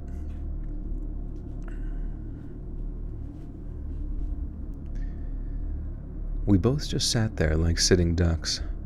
I was terrified because we hadn't seen one other person the entire time that we were at this campsite, and now all of a sudden, this creep with a mask on was so close to us. I felt like crying, but I was trying to be brave since my girlfriend was already in tears.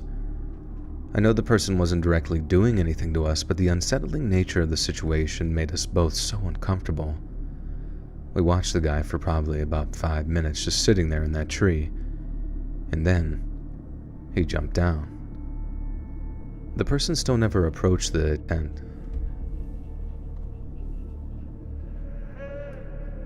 Toasty, comfy, ghosty with another 5 says, does anyone know how to calm down two cats that seem to be on kitty weed catnip? They're chasing each other, being extremely loud about it. You could put it like a big weighted blanket over top of them, I guess, almost like a net, and just like hang out underneath there with them to make sure they have a pocket. Or use an actual net.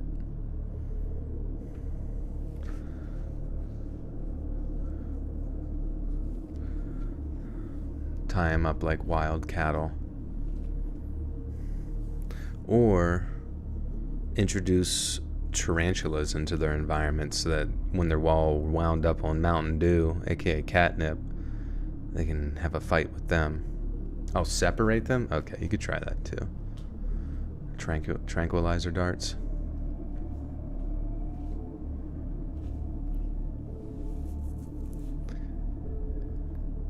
The person still never approached the tent, but that feeling that they were going to rush us at any second never went away. It felt like forever that the person was just pacing around and then finally just stopped. He didn't move forward. He didn't sway. He just stood still like a statue. A couple of minutes later, the person turned around and now they were facing the tent head on. We could hear them arguing under the mask, and the person started arguing? How did I see? I literally saw the word arguing, but it says laughing.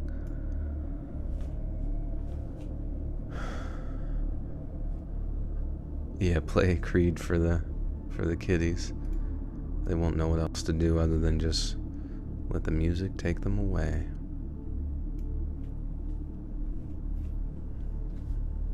Booze, do you know any editors? Anybody that does like video editing?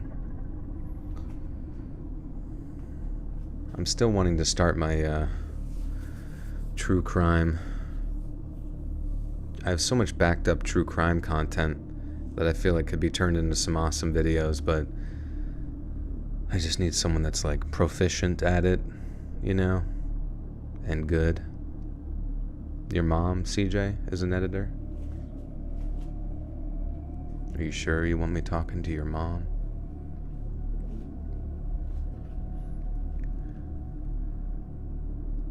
We could hear them laughing under the mask, and the person started to wave right at us. Even with the mask on, it felt like the person was staring directly at me, and the wave wasn't just a subtle little wave. The person was erratically moving their hand back and forth like they were trying to get their hand to fall off of something. And then the person just stopped waving abruptly, and in a muffled voice that we could barely hear from under that mask, we heard the guy yell, "Bye, guys!"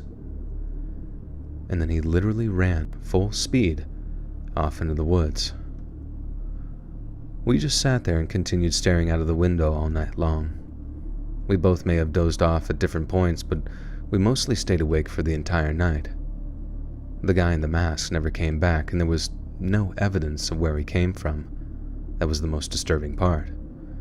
Whoever this was, he knew that we were there. We had no idea how long he had been in that tree. It could have been minutes. It could have been hours. I guess all things considered, we're lucky since nothing technically happened to us. Even though we were physically unharmed, mentally this left us messed up for a while, and we're still thinking about it to this day. We've gone camping several times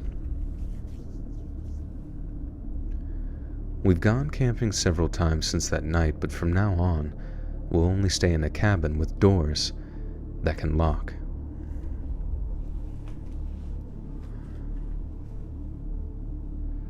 Can you take me higher to a place where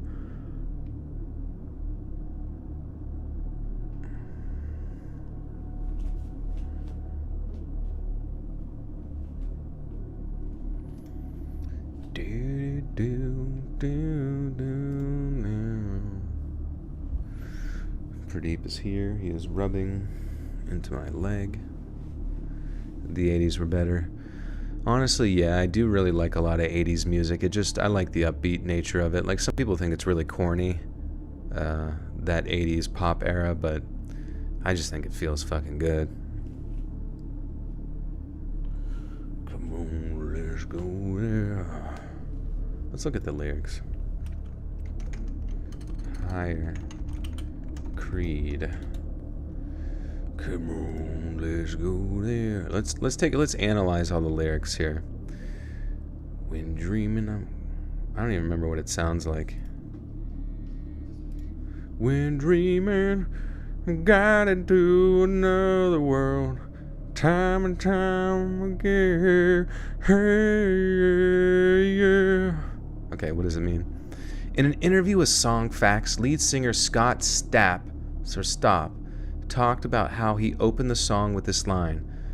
So I was like basically commenting on my dream and writing my thoughts about what I was dreaming about, and it was on various levels.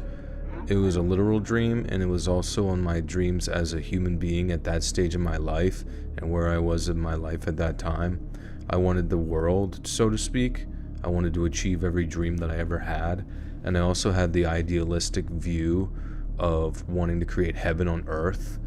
At the time I penned that song, my view of what heaven on earth meant was very narrow, very naive, and very wrapped up in ego and self-fulfillment.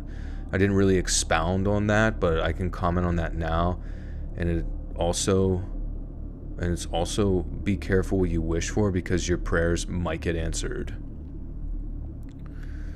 Yeah, yeah, yeah.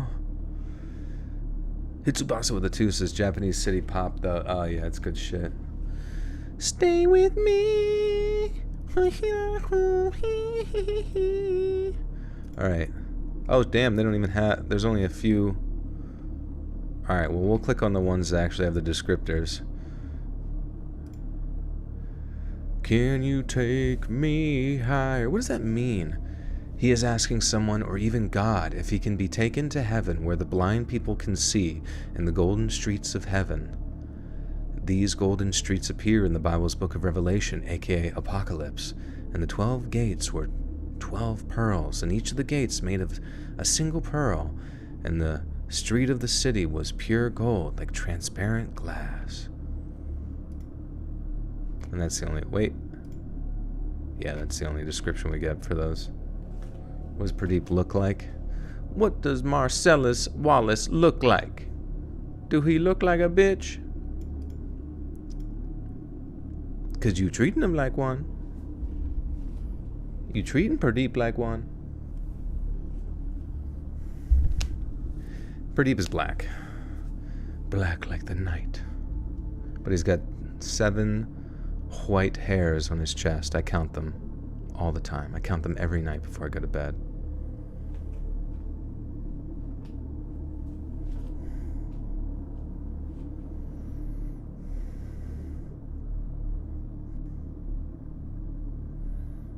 Your coworker's so roasted all the time, only God can make him higher.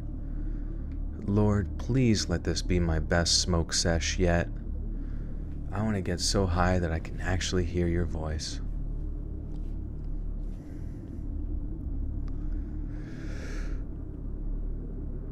I can't believe... Fuck. I can't believe the story is over 10 years old now. Time really does fly if you're not careful. So this story is probably one of the weirdest things that's ever happened to me, and at the time, it was incredibly scary as well. I had recently started dating my girlfriend, and due to our schedules, I rarely saw her, and as a young man in my 20s during the events of this story, I really wanted to see her. More than anything, I wanted alone time with her, and unfortunately, it just seemed like there was never a chance for us to be alone. I still lived at home with my parents, and so did she, so alone time wasn't really something we had much of. We'd only been dating for a little while, and I was already annoyed. It seemed like she had something going on every single...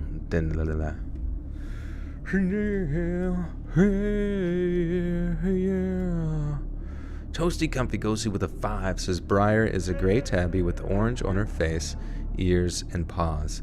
Ivy is a Halloween kitty. She's Tortico and was born on Halloween. Oh shit.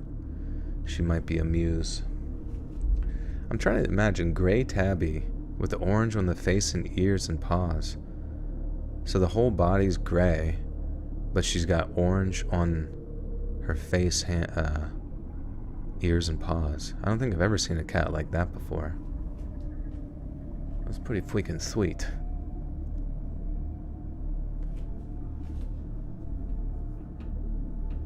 Wait, did Booze answer my question from earlier about editing? Booze, do you know anybody that like does editing of videos, like true crime and stuff, that would be good at being an editor?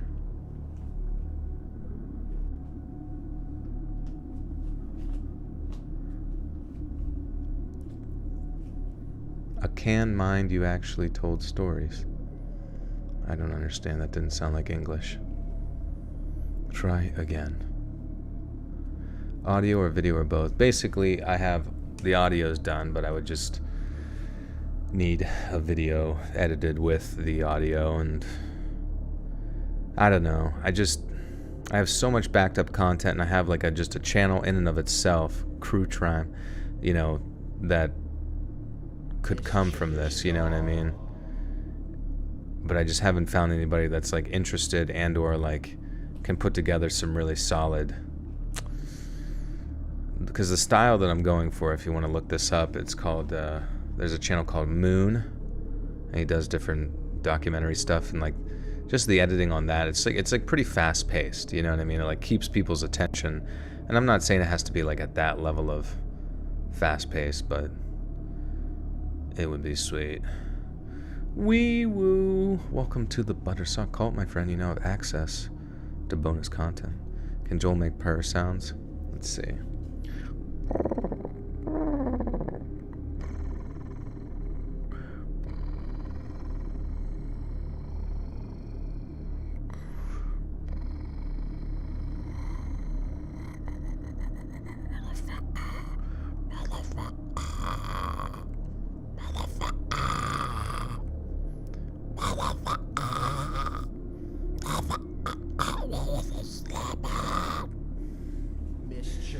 Alex J, welcome back for 17 months in the Buttersock Cult. Thank you.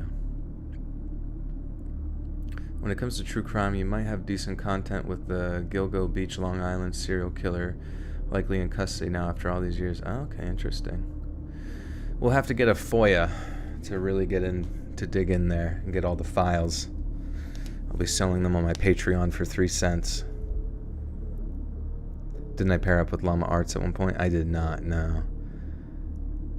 Llama Arts seems like a pretty talented gent, but no.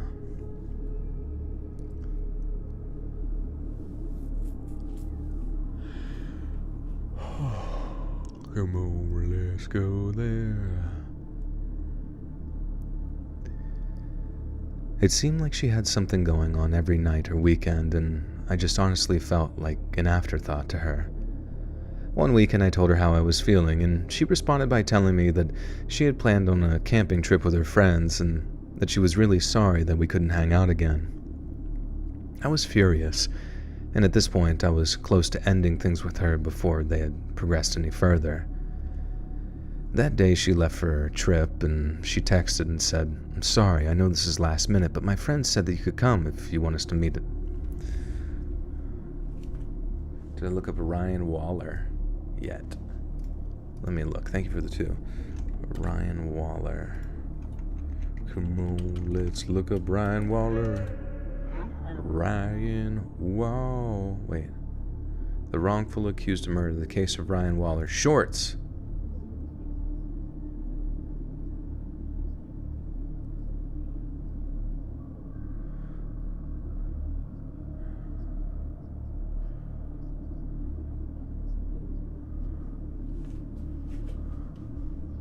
Heather had been shot in the head. Oh, wow.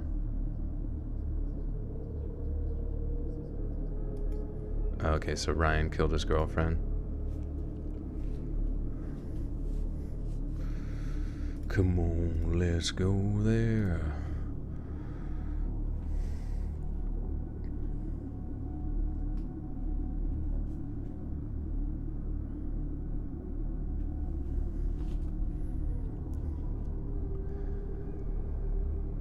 That day, she left for the trip and she texted me and said, "Sorry, I know this is last minute, but my friend said that you could come if you want to meet us there." I absolutely hate camping, but I wasn't going to miss this chance to hang out with my girlfriend. The campsite was only about 40 minutes from my house, so I packed my bag and headed out there. This was a weird place. It wasn't like camping in the middle of the woods camping. It was in a sort of wooded area, but the campsite itself was the big giant clearing that had dozens of other people camping out. It didn't seem private and certainly didn't feel like camping to me, at least what I thought of when I thought of camping. Once I got there, this is where I first felt.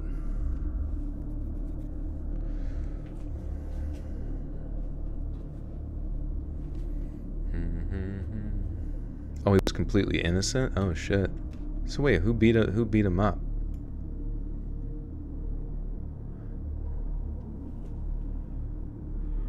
Sorry, I was watching a short, but I couldn't finish it because I have HDTV brain. Once I got there, this is where I first met all of her friends. They all seemed great. Like, my God, what's wrong with me? They all seemed like great people, and I was kind of excited to hang out with all of them that night. They were the opposite of my girlfriend, though. She was quiet and reserved, and all of her friends were very outgoing and loud, and they all had an awesome sense of humor. While we were all hanging out, that is when I noticed a bunch of trails in the woods. Once I started walking some of the trails, I started to realize just how big this place was, and it finally started to feel like what I thought of when I thought of camping. Earlier that night, we grilled some food on a portable grill and played some card games. Once the sun set, we drank some beers in special containers.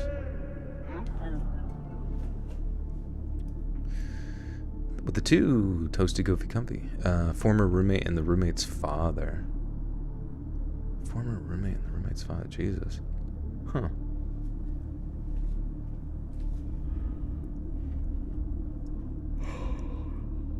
Oh.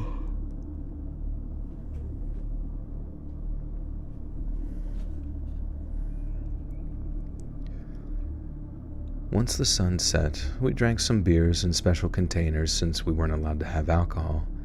Around 11 p.m., two people came over to our little section of tents. I don't know if we should call them park rangers or what, but they were basically in charge of the campsite and the surrounding trails. They started to shine flashlights in our area very aggressively and wanted to know why we were still awake. We all laughed and looked at each other very confused. One of the guys who was there in this sort of arrogant voice said, "Why wouldn't we be awake? It's our vacation, we're planning on staying awake for a while, hanging out." One of the rangers, in a very aggressive voice, immediately jumped down his throat and said, "There's a strict 10 o'clock curfew." I think I just popped my mic. "There's a strict 10 o'clock curfew. All lights out." We just laughed, still thinking this was some sort of weird joke. Her one friend, the same one who spoke up before, said again, "I paid all this money for this campsite, and you're literally making me go to sleep earlier? Why don't you get out of here?"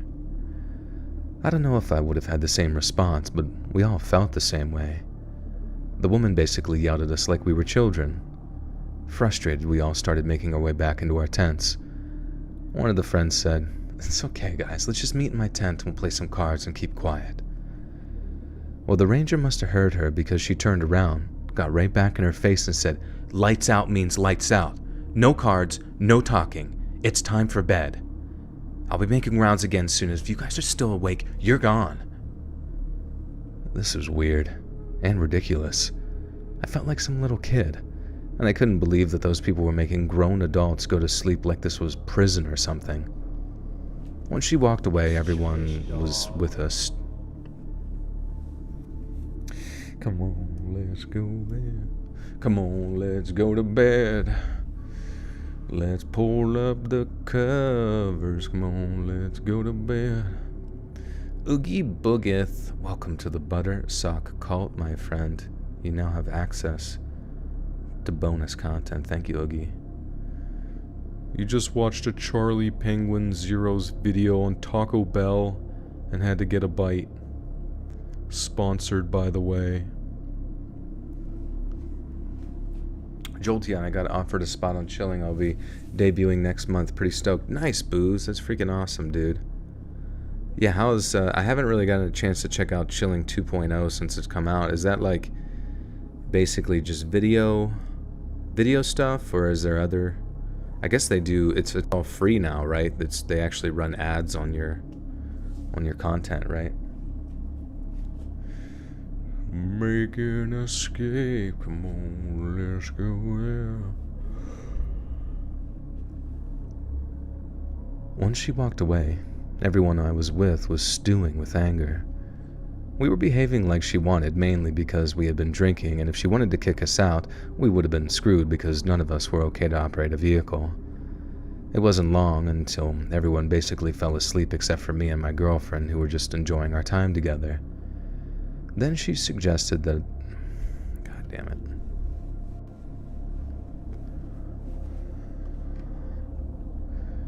Then she suggested something that I couldn't believe.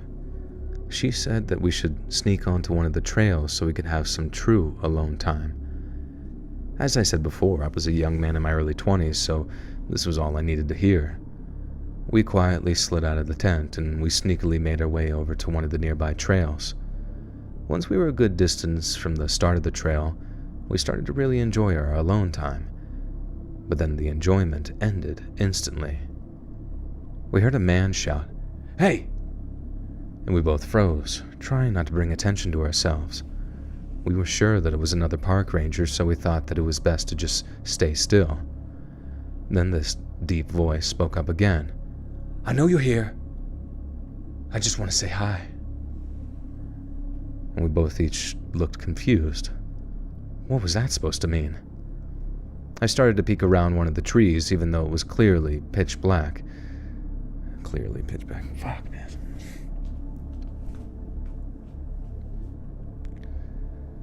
I started to peek around one of the trees, even though it was nearly pitch black. Standing on the path with this little flashlight was a very strange-looking man. He was short and kind of wearing an oversized white t-shirt. While I was peeking, he made eye contact with me and saw me instantly. He stood straight up and smiled, and he said, "Hey, buddy, I got something for you." This situation was already weird, and I felt very tense being in the woods with this strange dude. I didn't respond because I had no idea what to say. And then he said one of the most convoluted things I had ever heard, when he says, "I got all this money in my pocket. My ex-wife is going to take it, so I want to give it away before she finds out. Just come over here and grab it, would you?" He held out his hand, but it had nothing in it. He was about 20 feet away, so thankfully we weren't right on top of each other. I looked at my girlfriend and just mouthed the words, "Run," to her. And as soon as she fled, and followed closely right behind,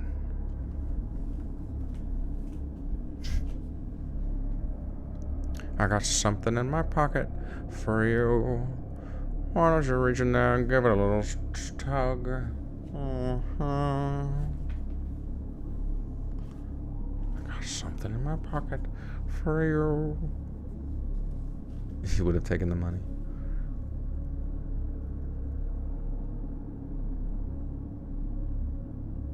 I don't message much in chat, but I had my baby boy today, 3:51. I'm in pain.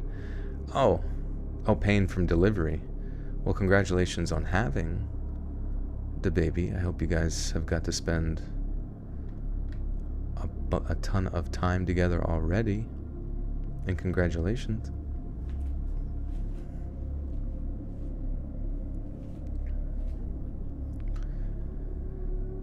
I looked at my girlfriend and mouthed the words, "Run," to her. And as soon... God damn it.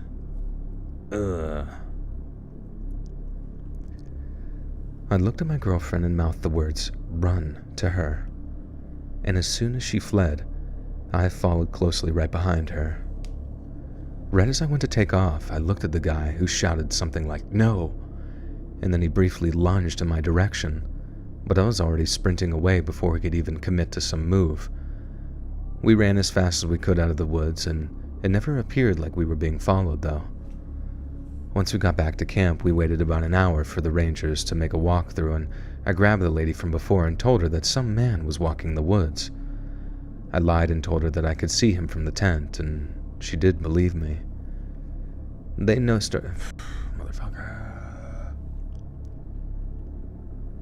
They notified the authorities, and that's the last I saw of the creepy man in those woods. The rest of the night, my eyes were just glued in the direction of the trails, waiting to catch a glimpse of that stranger, but thank God I never did. I have no idea what he wanted that night, but the look in his eyes when he darted away was...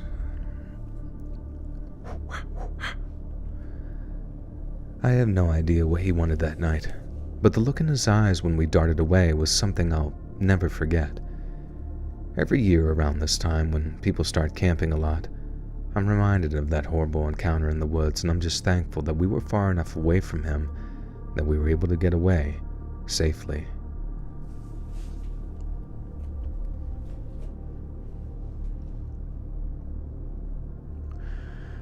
Sweet Mother of God. So sweet.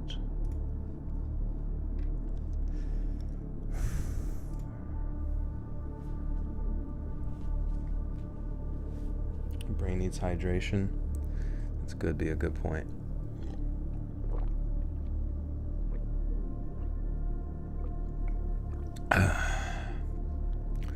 Poor guy. His wife was going to divorce him and he can't even get rid of all the money in his pocket.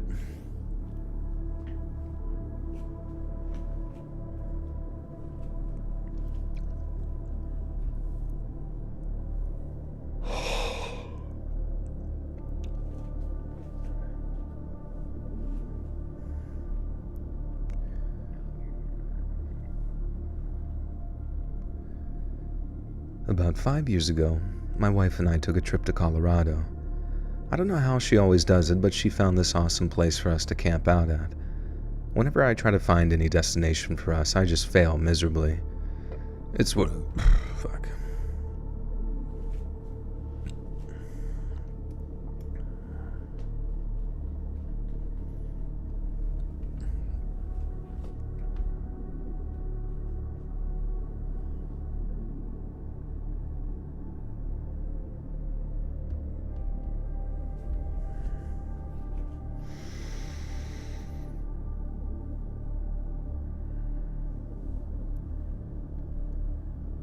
Whenever I try to find any destination for us, I fail miserably. It's one of the many reasons why I love her. She always has a plan and she keeps me on track, which is great since I'm the most indecisive person I know. Basically, we had free reign to camp wherever we wanted in this area. I drove our truck to the perfect spot, and then we started setting up our tent, grill, music, and everything else we would need to make this an awesome trip. We were planning on staying 5 nights, and unfortunately, we only made it 3. I'm sure you would leave too if you experienced what we had experienced on that 3rd night.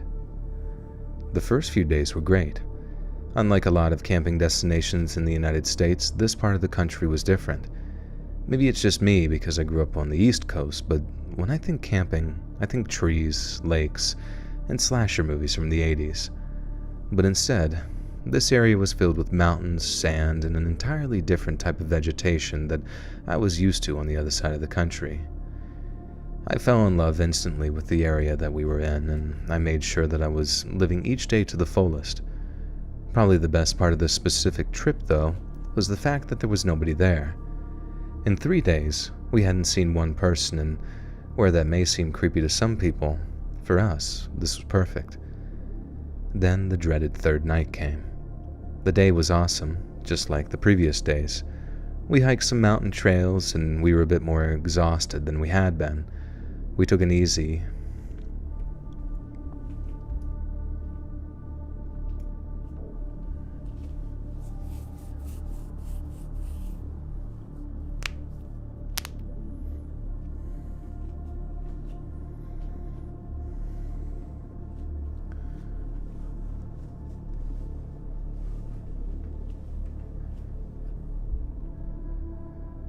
We took it easy that... What is it saying? We took it easy that night.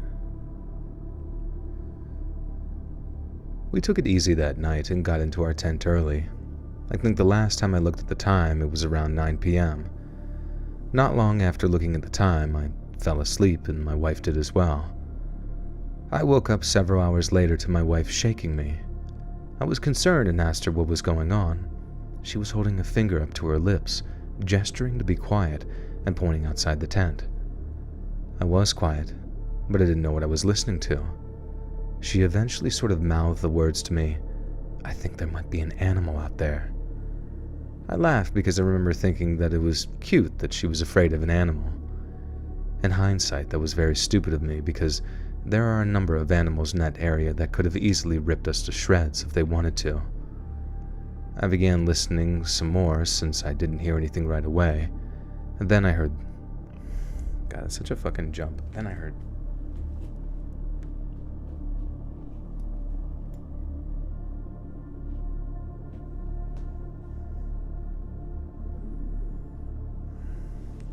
Dispersed camping is 10 times better than camping site. What's dispersed camping?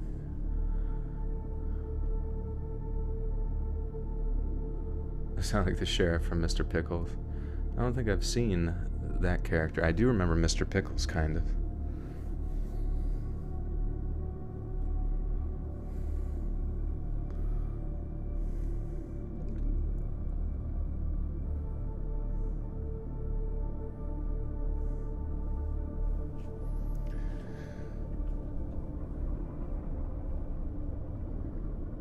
I began listening some more since I didn't hear anything right away, and then I heard the growl.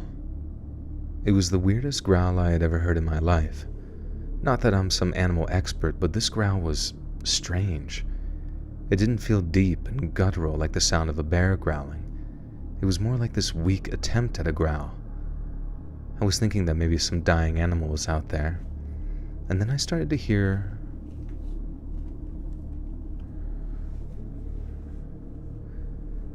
And then I started to remember some article that I had read about a coyote with rabies or something, and it went crazy and attacked a bunch of people. The footsteps of the animal outside of the tent sounded light, so whatever this creature was, it was small, like a coyote. I didn't want to take any chances with this beast. When I heard the creature make some distance away from the tent, I slowly unzipped it and told my wife to just get in the truck. Once the zipper was fully unzipped, we didn't see anything, so we both quickly jogged over to the truck and I unlocked the doors and we dove in. Once we were inside, we were looking out of the tinted windows and trying to get a glimpse of whatever creature was making that noise. A few minutes passed and we still didn't see anything. No movement whatsoever. I know something was out there. Not only did I hear the footsteps, but we could hear that clear growl. Penis. It's his stomach, yeah, probably. He's got the hunger. What's up, Laura? How you doing?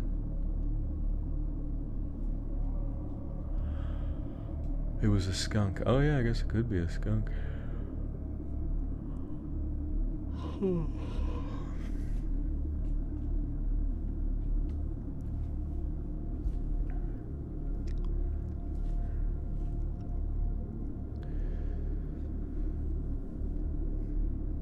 I know something was out there. Not only did I hear the footsteps, but we could clearly hear the strange growl. My wife started to fall asleep again, and this time I jolted her awake. I screamed because what I saw was not a creature. It was, in fact, a human being. It was a very wild-looking guy with long hair and seemingly a beard. He was walking sort of hunched over and just making these growling noises that we'd heard before. I was angry, and I was just about ready to get out of my truck and confront this guy, and then the nightmare got worse. Just beyond where we had our tent set up, 3 more men walked into our camp area. It looked like they were seemingly whispering and laughing to one another. 3 of the 4 guys were carrying these huge sticks, at least I think they were sticks. One of the guys, without notice, then pulled the stick all the way back behind his head and forcibly swung the stick down on top of our now empty tent. I heard the one guy yell something, which made me think that this guy must have thought that we were still in the tent. Fight or flight mode kicked in immediately. I started the truck and drove off as fast as I could, leaving the tent and all those creeps in the dust. I didn't even look back to see his facial expression or anything. I just drove as fast as I could and as far away as I could. While we were driving, my wife waited until we finally got service, and then she called the police and told them what had happened. I think she put in touch.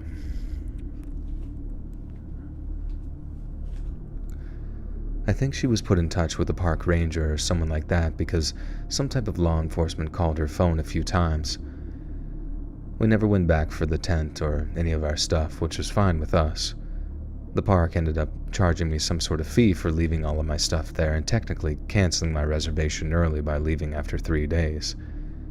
The law enforcement was sympathetic, but the people who operated the camping at the park didn't care at all what we had been through and still charged us fees, claiming that it was policy.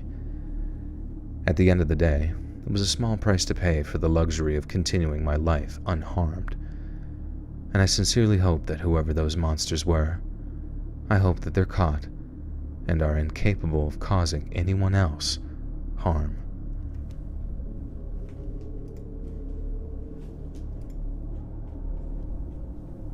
So anyways, I started blasting. Oh, fuck.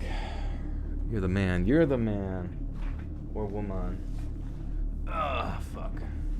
Can you guys still hear me? I'm gonna sit down for a second. Mega. Welcome back for 18 months. Hey, Joel, do you know Skibidi Toilet because it is as fascinating on multiple levels? I heard something about it, that it was it was sort of like YouTube poop or something. Do you guys remember YouTube poop? Does anyone remember YouTube poop? But I was like watching a video about Skibidi, and I got bored because it didn't make any sense. I was like, is this just like a form of entertainment, or I don't know. But welcome back, Mega. Good to see you. I'm very far away.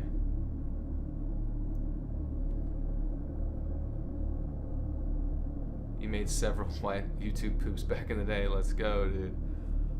As you should. Everyone, that's like every good editor's who's worth their salt has made a YouTube poop at some point. Come closer. I can't. I'm sitting down in a chair. How far away do I sound? If you could measure how far away I am in meters, how far away would you say I am?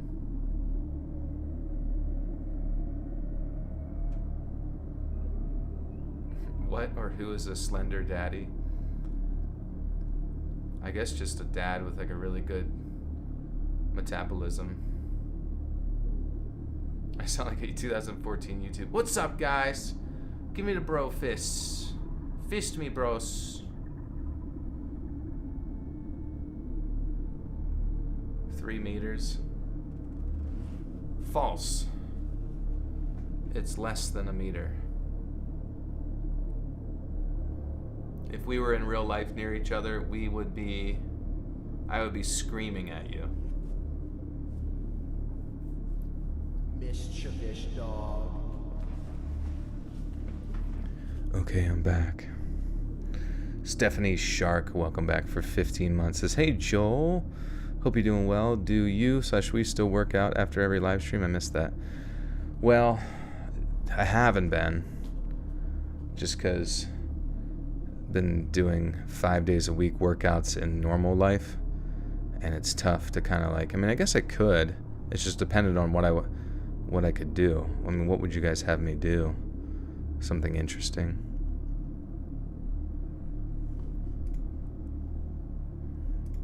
But this is the last story of the night. I'm gonna put the Be Right Back screen on and take my magnesium, so you talk amongst yourselves and I'll be right back. Do I stand to record? Why do you need a seat break? Yeah, I have a standing desk. And sometimes you just need a quick sit. 1 to 2 minutes of sitting. Break, go.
Boo.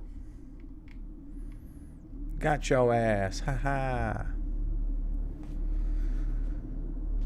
Oh, shit.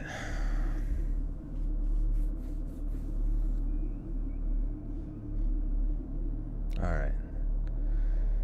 But how am I doing tonight? I'm a little late to the party, but I'm happy to be here. Fine. Well, welcome, Rafaela.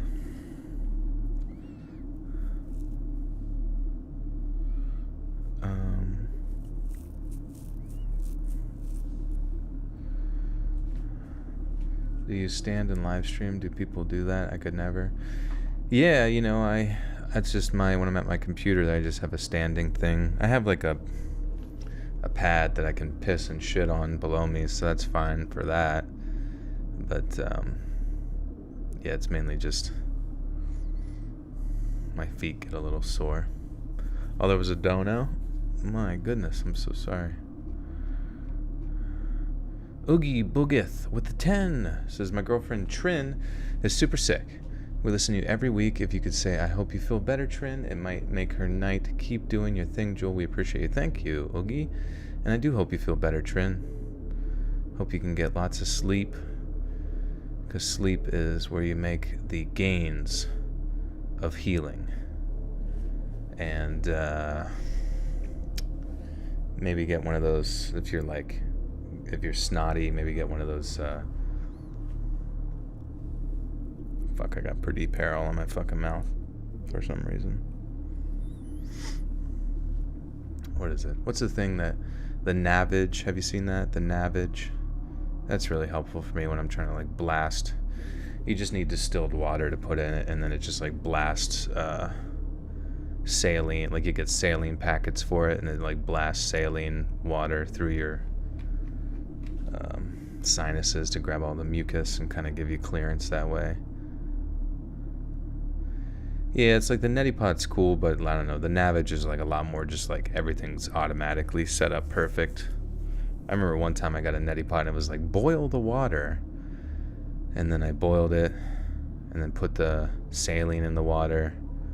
And then I just didn't wait long enough to put it through my nose, so I'm like fucking shooting fucking hot ass water through my sinuses. I was like, ah! It was terrible.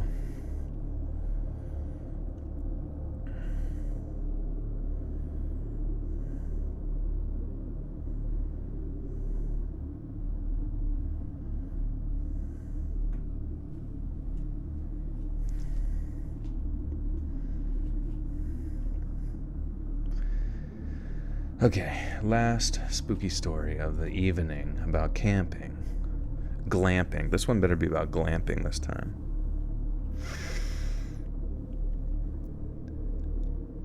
A lot of people hate the city, but I would rather take the city over the wilderness any day of the week, especially after what happened to me and my friends a year ago. My one friend had just separated from her fiancé, who she had been with for about 7 years, and she wasn't doing super great with the breakup, which of course I don't blame her. Our other friend, who is the outdoorsy type, suggested that we go away for a night and just camp out in the woods. Surprisingly, our friend was into the idea. So the three of us found this cute little cottage in the middle of the woods to camp out in for a night.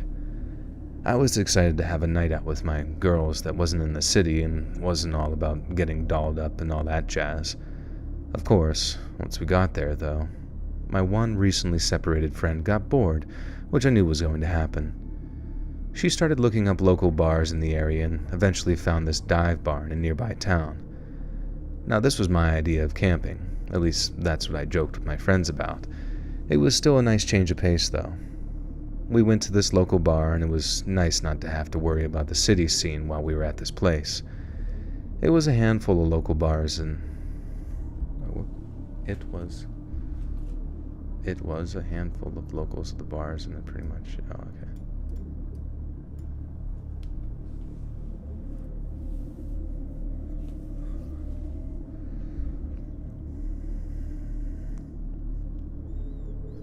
I do hope that one day I get to see, like, at least one Sasquatch. Like, I pray that every person on Earth gets to have at least one minor Sasquatch interaction. You know what I mean? Like, just something that can tickle their fancy of, like, a grander mystery, but also just enough, like, sense of mystery to it that they're not even sure whether or not they should believe their eyes. And maybe for a little bit they consider maybe they're insane, and if they're, oh yeah, a UFO too, like something like that. I hope every person on Earth gets to have at least one strange cryptid experience. Can you see a Yeti? You can try.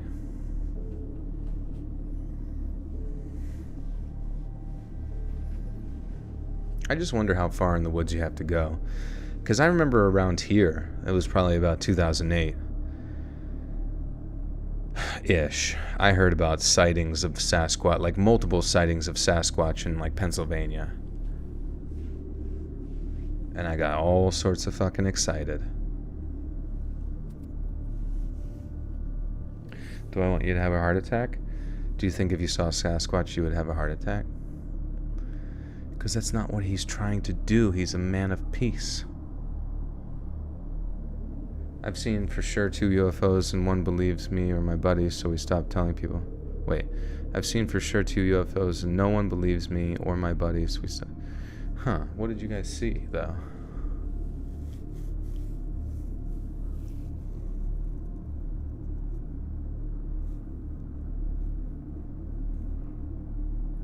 Yeah, he just wanted beef jerky.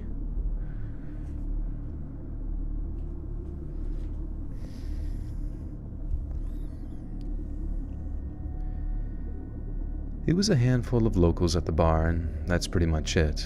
At least as far as I could tell, anyway. My friend started up a conversation with one of the guys at the bar.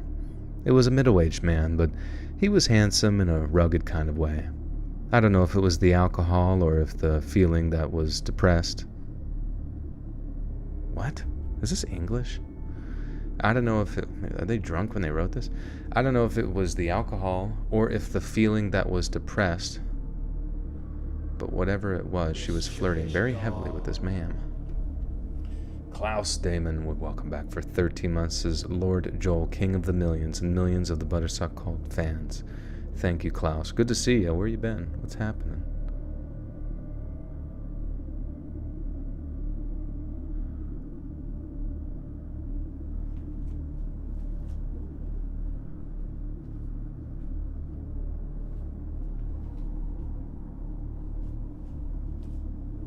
Oh yeah, the Red Dead Undead Nightmare when they had Bigfoot. That was fucking sweet. That actually would be sick to see, like, just curious, you know? Bigfoot versus grizzly bear. Like, you really do wonder how strong that motherfucker is. Have you seen the movie 15 Things You Should Know About Bigfoot? I have not. Is it good?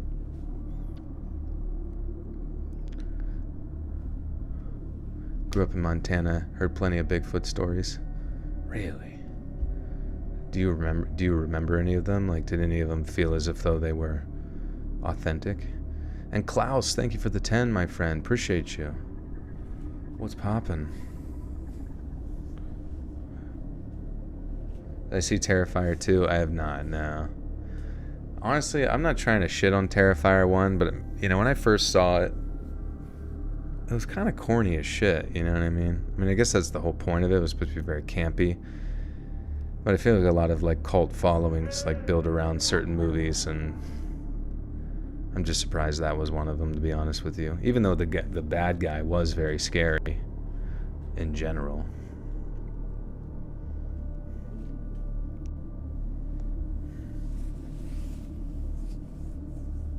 Seven Leaf, take care. Good to see you.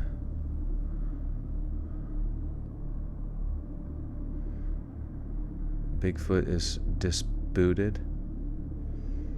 Elaborating my situation, me and my 2 buddies saw a UFO over a park we were at. It looked like a cell tower over our heads, and then it disappeared. Holy shit. So it was like an actual, like, triangular sort of craft. That's fucking sick, dude. That's awesome.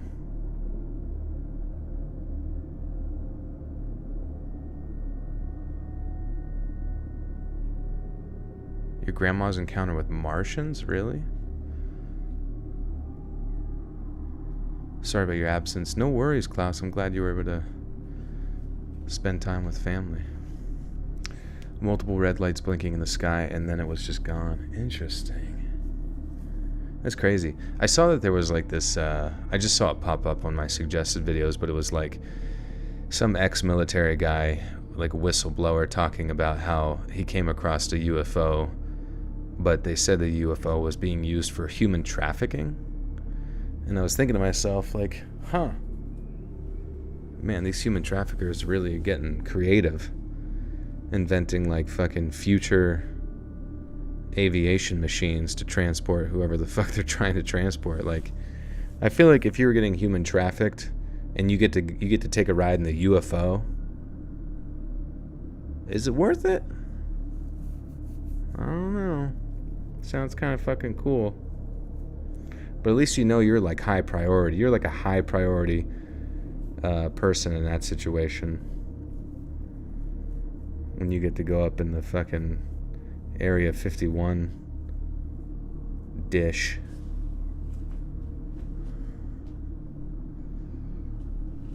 Y'all looked at each other like, huh? Saw that, right? That's crazy. Upper Peninsula in Michigan. You saw some there? What's up, Jamie? There is candy in the UFO from what I hear. But it's like unwrapped Werther's Originals. Kind of like the kind that your like grandpa kept in his sweater vest pocket.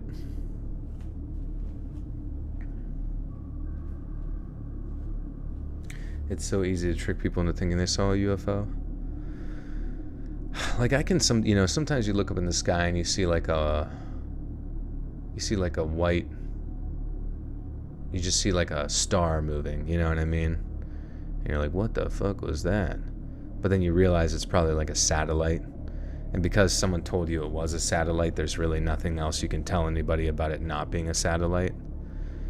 But I feel like when it comes to an encounter like what they just described about like triangular red dots, you know what I mean, just in the sky in formation and then just disappearing, to me that sounds very UFO-esque. You know, there's really not many things that can be described as that unless it was drones, you know.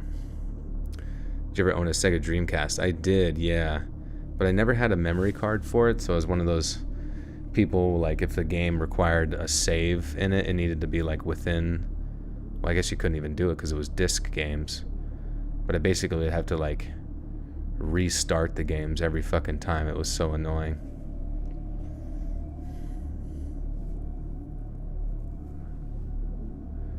Drones at night look like UFOs because they're low and quiet, yeah. You've seen triangles over your property in Florida. Yeah, it's strange that they go in formations of triangles.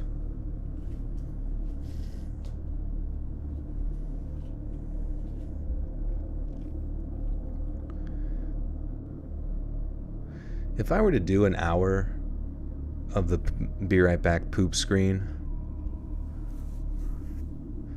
would that be something that would be like a cop-out for content? Because I am about to go away for... Like, I'll be around next week, but then I'll be gone from the 29th till, like, the 5th of August. And I feel like I'm going to need some content for that week for sure ahead of time. What we saw was blinking red lights like what you see on a cell tower, but it was moving over us, and it disappeared in the horizon. That's crazy. So was like... just the tip of it was a blinking red light, or like, and the rest of it felt like a metal triangle? Or was it like multiple areas blinking red in a triangular formation?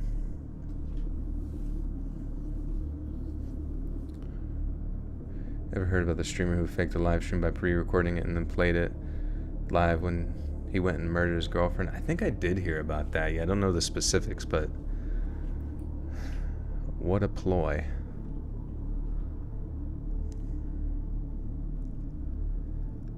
I don't know if it was the alcohol or if the feeling of being depressed, but what the fuck is it? Or if the feeling that was depressed. What is he saying? I don't know if it was the alcohol or just the feeling of being depressed, but whatever it was, she was flirting very heavily with this man. And this went on for a while, but eventually she separated from him and told us that she was ready to head back to the cottage. On the way back to the cottage, we were giving her a hard time about her bar friend, and she just laughed it off, claiming that it wasn't that big of a deal. We get back to the cottage, and all we had was a glass of wine before we decided to go off to bed for the evening. It was clear at this point that camping was not for us. We hated being in this little cottage with no Wi-Fi and really nothing to do.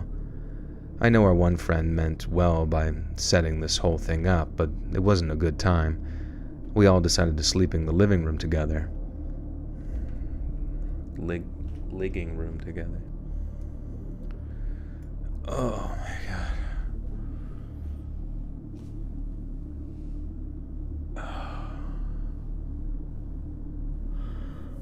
It was a line of them and more off to the side, kind of like a plus sign. Oh shit.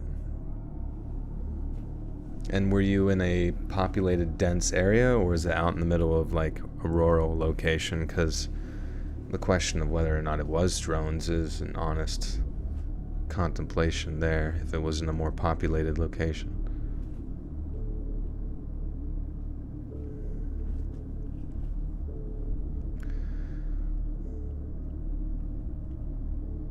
We all decided to sleep in the Jesus fuck. We all decided to sleep in the living room together. One of us on the couch, one of us on the love seat, and one of us in the recliner. And it didn't take long for all of us to fall asleep. A little after 3 in the morning, I was being nudged by one of my friends who looked very concerned. She told me that she had heard the doorknob kind of jiggling. I laughed at her and told her that she was being crazy, and that's when I heard it. It really was shaking, and not just a little bit. Whoever was out there was really trying to get into the cottage. We were too scared to get up, so we just cuddled up together on the couch and held the blanket up to our faces. Since the cottage was so small, you could walk from the front door around the entire building in no time at all. And to our horror, that's what this person did. We listened to each step outside the cottage.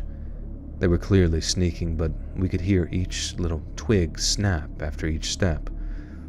The person made their way around the back of the cottage, which was behind the couch that we were laying on. Behind the couch. Ah, fucking Christ, dude. I'm so sick of reading stories. I want to die. Just kidding. What's the scariest movie I watched recently? Probably none of them. I think all horror movies are kind of dog shit lately.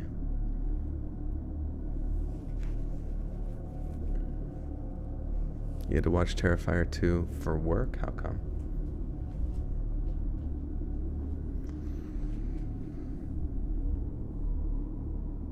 The person made their way around to the back of the cottage, which was behind the couch that we were laying on. There was a larger window at the back of that. Dude, how many fucking times do they have to say the word cottage? Can't they just say larger window at the back? Like, it's just every fucking word has the word cottage. I don't know why that annoys me so much when people just use the same word in the next sentence over and over and over again. Said you used to play Overwatch. Who was your main? It was Hanzo. Just because you could one-shot people and it was satisfying. It's so weird though. Like, I recently watched this one guy, his name's Shatter2K, and like he did a Genji unranked to GM challenge where he, I think it was unranked to top 500, but he like did left click only, so it was just like the 3 shuriken throws, but he couldn't do the splayed out shuriken move for Genji, and then he also had to flank. And it was so strange because the game that he was playing that was supposed to get him to top 500 or whatever, it was like, I don't know what it is. It just seems like people who play, I feel like all the old players who used to play Overwatch have quit, and everyone that now plays it is just like brain dead because they just all seem so incredibly bad.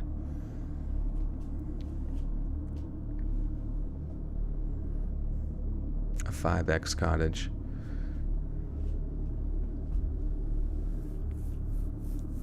I love cottage cheese. There was a large window at the back. The person went to the window and we started to hear the shuffling sound on the other side of the curtain. And then it occurred to us the person was trying to open it. I don't know what got into me, but I decided to yell, "I'm calling the police!"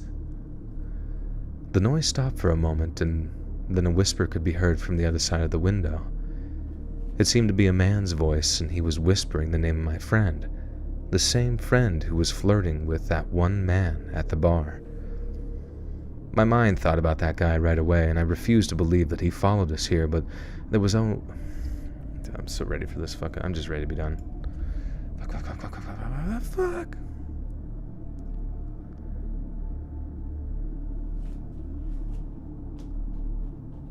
Psychological scary movies are better. I agree, yeah. Did you ever play Monster Hunter? I watched my friends play a lot of Monster Hunter. I was always impressed with, like, Monster Hunter World. The graphics for Monster Hunter World were just gorgeous, you know?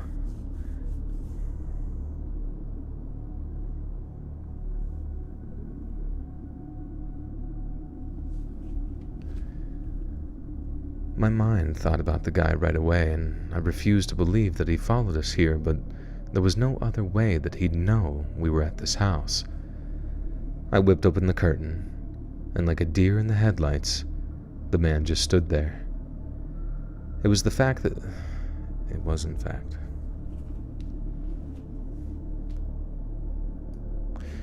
It was kind of funny. I saw some video earlier that was talking about that new Baldur's Gate 3 game coming out.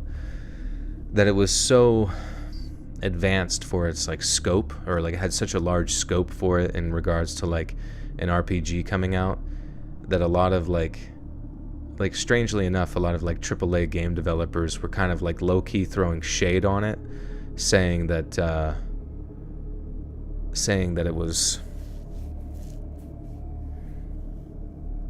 kind of like, instead of like setting a new standard or like taking things above and beyond, they were saying like, don't expect us to like, it was like almost setting an unrealistic standard for game developers. And I was like, what the fuck does that even mean? You mean they made a better game than you, or they're better game developers than you, or put more time into their project than you? You know, which granted, I understand like comes from the publisher most of the time and the people funding things and the crunch that they go through. But any tips for your first playthrough of Red Dead? Honestly, I would say if you're playing Red Dead, for the first time, play with a controller with like soft lock on, because I remember playing with PC and mouse. It's kind of like not really built for PC and mouse very well.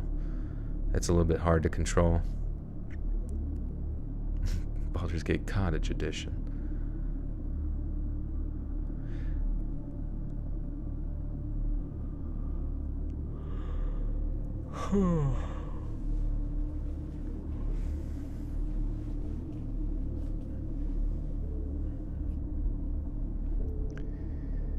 It was in fact the man from the bar.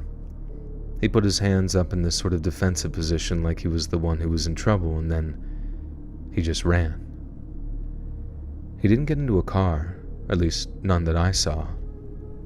We did phone the police right away and report what could have been a potential home invasion, and I'm not sure anything ever came of it, since we left first thing in the morning, which wasn't that long after the cops left. It wasn't until the drive home that we really got ourselves worked up and scared, and that's when we started to piece together everything. We got back to the cottage before midnight, and this guy didn't try breaking in until after 3. That means that he had to follow us to know where the cottage was, wait for us to sleep, and then try to get in. The thought of this man lurking outside for all those hours makes me want to throw up. I'm so thankful that my friend woke up to the doorknob noise because...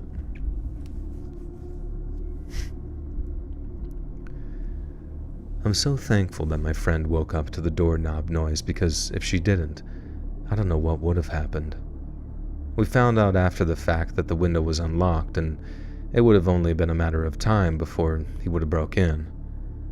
In a sick way, this trip really did help my friend, because she was so thankful to escape unharmed that she was able to pull her life into perspective and start the long road of healing after a horrible breakup. Did you ever see Brightburn? No, what's Brightburn? Is that a game? Brightburn. Oh, yeah, where it's like a kid with some cool powers and shit, but he's kind of evil too or some shit.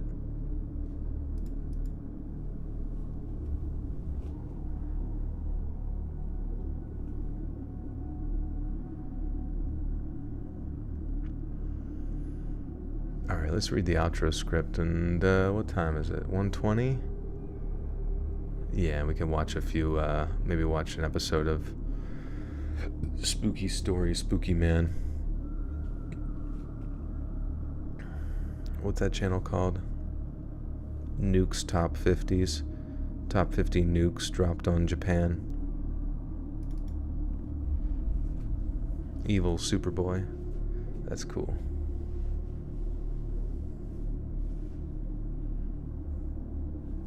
Somebody think of something funny for me to say at the end of the video. Hey friends, thanks for listening. Click that notification bell to be alerted of all future narrations. I release new videos every Monday, Wednesday, and Friday at 7 p.m. Eastern Time, and there are super fun live streams every Sunday, Tuesday, and Thursday night. If you got a story, be sure to submit them to my subreddit, r/Let'sReadOfficial, and you might even hear your story featured on the next video. And if you want to support me even more, grab early access to all future narrations and bonus content over on Patreon, or click that big join button to hear about the extra perks offered for the channel. And check out the Let's Read podcast, where you can hear all of these stories in big compilations and save huge on data, located anywhere you listen to podcasts. Links in the description below. Thanks so much, friends. And remember, take me high. Yeah, I should do that.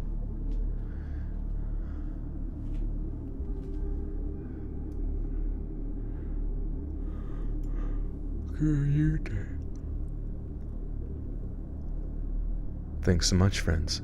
And remember, can you take me higher?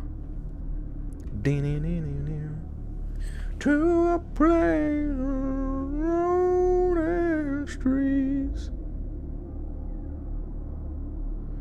Why don't you record your outro once and use it every time and add the phrase next? Why don't you quit having such good ideas, making me look bad?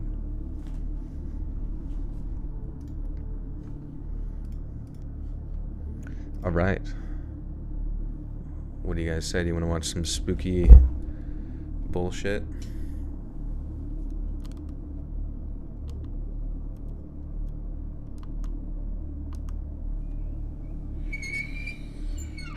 Slendy's tendies are ready. Alright, I gotta remember how to fucking... Let's see.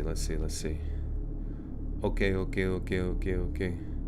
What's my favorite horror story topic? Probably like Native American folklore bullshit, you know what I mean?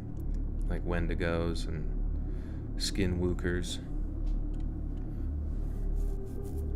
Okay, elevator music. 10 hours, because we're gonna be on here for 10 hours. Bring this down.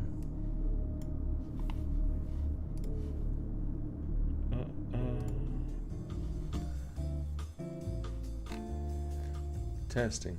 Testicles.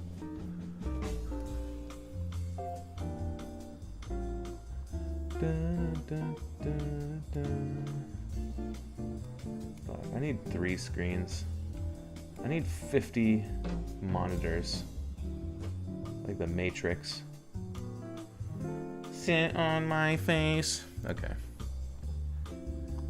Oh yeah, I need to close this out. I'm trying to remember. My eyes are burning! Nukes, top 50 nukes.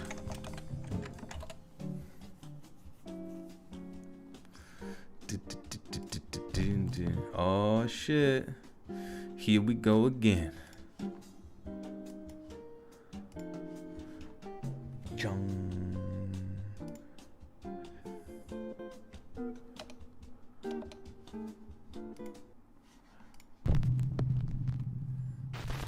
Can you guys hear it okay? One last goodbye. Back in September, veterinary student Mary Carmen Flores from Arequipa, Peru, adopted a sweet little Labrador that she Hey, named Vulture, Scott. welcome back for 10 The two months. quickly bonded, but Double only digits, enjoyed more a like few double months together mischievous before doggies. Scott was tragically There's a found mischievous dog dead on screen right in there. Mary Carmen's home. Mary Carmen was absolutely devastated by the sudden loss of the very healthy dog and wanted an explanation. She suspected happened to that my some fucking horrible dog? person might have actually poisoned her dog. Oh, So Mary Carmen started searching through her CCTV footage to find answers. But instead, she found something else entirely. this is an inspirational Something episode. She was not prepared We're for. gonna feel good about it.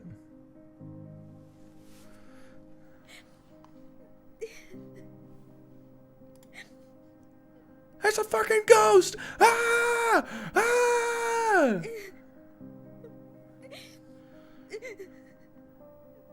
Like somebody comes up with a vacuum cleaner and sucks it up. It's Luigi. Reptiles are cuter than dogs. You're crazy. The CCTV footage shows Mary Carmen at the gate as her family arrives home. Her dog Scott can be seen happily Aw. greeting the group. But here That's is crazy, where it dude. gets weird. Because this footage was recorded like eyes are after glowing and the shit. dog had passed away. In tears, Mary Carmen explains that she believes Scott's spirit came to say goodbye to her and her family. She shared the video to TikTok in dedication to the sweet dog's memory. To this he day, naked Mary with a beer Carmen belly? still Who's has that, no me? idea of what caused Or the Scott the dog? little Labrador's death. Oh, dude, I love the. She's What kind of grateful Labrador to is have that? Found the footage of Scott's final greeting and goodbye to the family. Wrong turn. Wrong fucking. Dirt bike rider Ethan's TikTok is dedicated to videos of his biking trips into the sand dunes and woods of Oregon. But one day, when he's 15 miles out I into thought it was the pronounced woods and Oregon. completely alone, he experiences something that frightens him to his core. Dude, Nuke should do fucking Sasquatch videos too. Oh, what the fuck are those bones? Kind of creepy.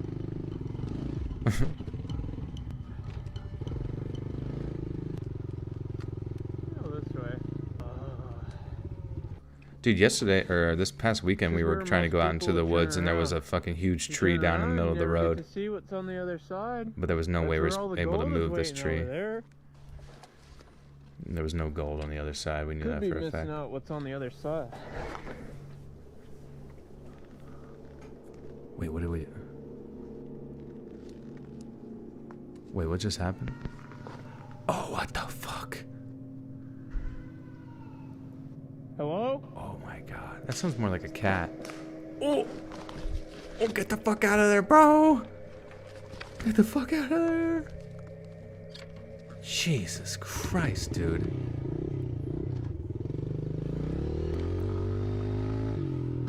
Ethan is shocked. That sounded when he like hears a strange fucking- human-like sounds coming from I the don't know. woods. Like a big He cat. believes it's a voice saying, "Hey," and "Help." Could be missing out what's on the other side. Oh, okay, I didn't hear that part. Let's see, that sounds like a cat meowing really loud. Hello? Ethan then hears strange movement in the brush that seems to be quickly moving towards him. He decides to just get out of there and is even so spooked that he runs right off the path and almost ends Oh up shit. falling Oh right my down god, the dude, I would have hill. been panicking that When he moment. posts the video to his TikTok page, he wonders if he might have had an encounter with a skinwalker or He some kind of cryptid. said he had the grimace Because you shake see, right before. It's rumored that a strange creature wanders these woods. But many of his viewers just shrug it off. They say that he probably just heard a bobcat or maybe even a peacock. Watch this bobcat, I can actually speak English. Hey, idiot, get off your bike.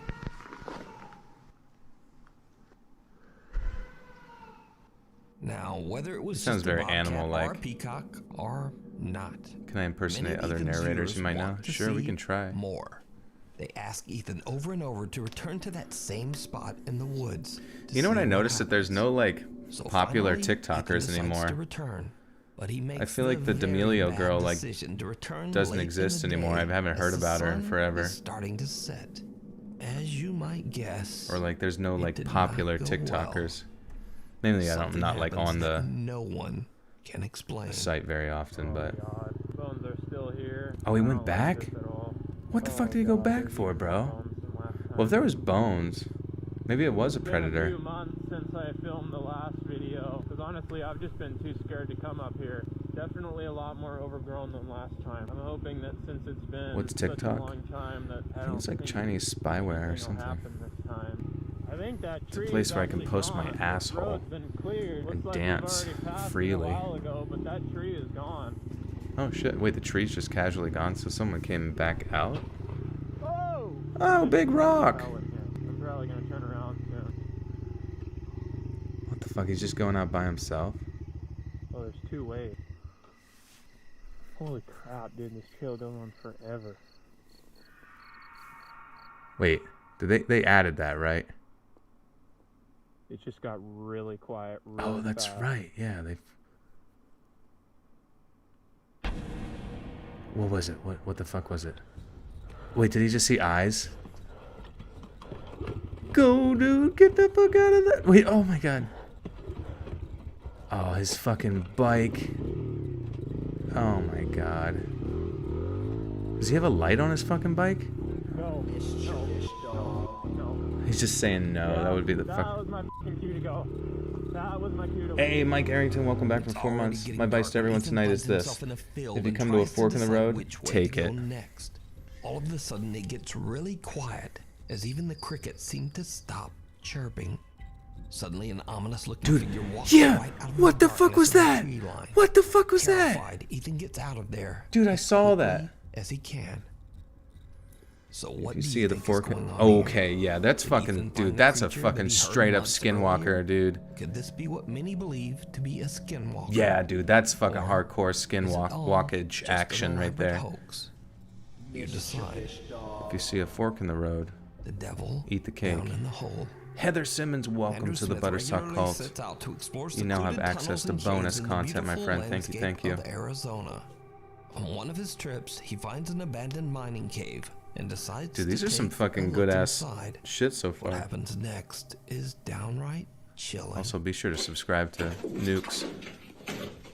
Dude, stay out of caves, man. Caves.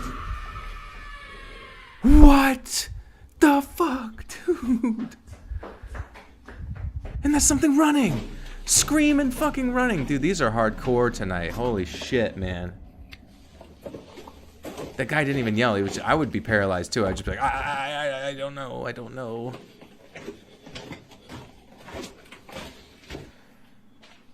Needs more haunted egg. Dude, those haunted eggs were scary as shit, though. Does that actually work? Has anybody here ever made... Okay. Okay, actually... We're gonna rewind that a bit. I'm getting a vibe that this is fake. There's no way that whispering matches the audio of that cave.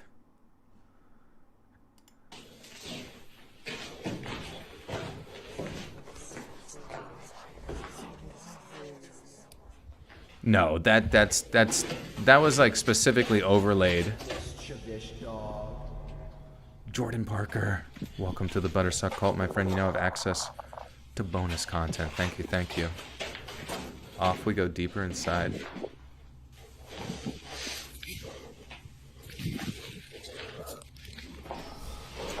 Wait, EVP? Does he have an EVP with him? Andrew suddenly hears What? An EVP? This was disproven. I wouldn't be surprised. It doesn't. They didn't do a good job with the like. Where's the EVP? Is it hooked up to his fucking camcorder? Like what? Like, it just doesn't make any. It all sounds like very. There's a scream followed Just by the overlaid chilling sound effects. of running footsteps somewhere deep. They should have just within left it with the cave. first part. Honestly, that This would have isn't been. Andrew's first cave explorer, and he actually mean, manages to keep calm and Well, and the reason I think it's creepy is because like if you came into a cave, something fucking screamed at you from a distance, and then you heard footsteps running, I actually would believe that, because you know that seems pretty consistent with like ghosty bullshit. You know what I mean? But then the fact that he just like had no visceral reaction to it at all, and was like, I'm not going to let that deter me, and then you know all the kind of not so authentic audio. Continue his trek through the tunnels, but the sounds become increasingly They were hiding right near the right side of the... Wait, you saw somebody? Andrew's camera captures what sounds like Oh, he several does have an voices EVP on... Or no, what is whispering to that? him. One of the voices even seems to say, "We don't know who this is." No way. There's that no. Wait, okay, unless he like perfectly took whatever EVP machine he has and overlaid and somehow overlaid that with the video. I guess I'm missing some context here on what he's using to record. Andrew searches the tunnels, but he can find nothing to explain. EVP 445 here. You just see him peeking his ass. The history of the abandoned mine, I'm just or looking why for it a was abandoned cupcake. in the first place. It leaves you to wonder just what happened there and what could be the source of all these spooky He'll go to the noises. deepest reaches of the earth But to as get his whether it's cupcake. real or not, as always, I leave that up to you to decide. We need scary videos, so if you see something that you Please think just should be make on shit up and Nukestop 5, send it be sure to in. email us at nukestop5@gmail.com. Have I seen Email link in skinwalkers in the woods? description. Personally? Dead next door. No. These next creepy videos were recorded by a woman from the Philippines who wishes to remain anonymous. The woman had just moved into an apartment with her partner when she quickly realized that something was very Look at the little wrong doggy. there.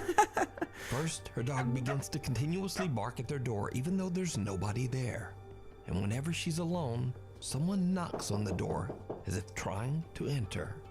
One night she hears a child running through the hallway and shit. watches as the door handle moves by itself. Wait, She I wonder then if hears he a woman wonder if shouting Nukes at actually the records child. his own So she like finally B-roll. decides to grab her phone. It's pretty solid and B-roll. record. Wait, is this in our hallway?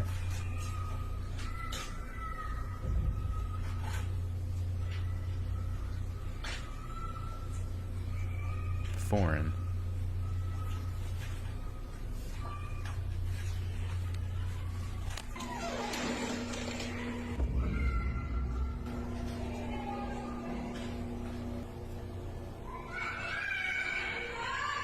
What the fuck?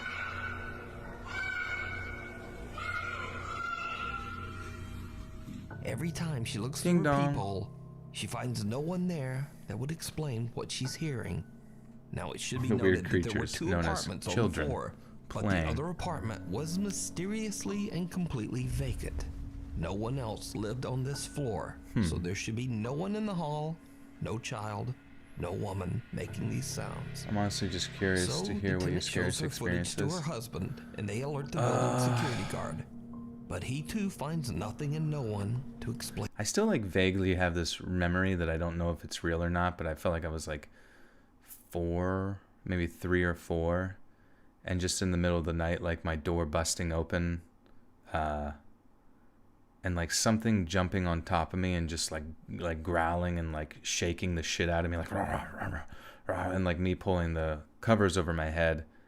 It's just like screaming, and then like it like, you know, seemingly running, you know, getting off me and running out of the room or whatever. And it was such a weird, it's like one of those memories where you were so little that you don't even know if it fucking happened or if it was just some terrible fucking nightmare. But it was just like so abrupt, like just the door, you know, completely dark, door swing the fuck open and just like on top of me, just, you know. And then, yeah, and then I always in my head kind of like, because you almost like only remember the memory based on you remembering the memory from before. And so like you just, I don't know, in my head I was like, maybe it was my older brothers or something, but I don't know, it was very strange. Explain what she's captured on video. It probably didn't happen. There's no one on that floor. Another late night, and this time the woman is startled awake by loud screaming and crying, again coming from the hallway right outside her door. What she captures is absolutely chilling.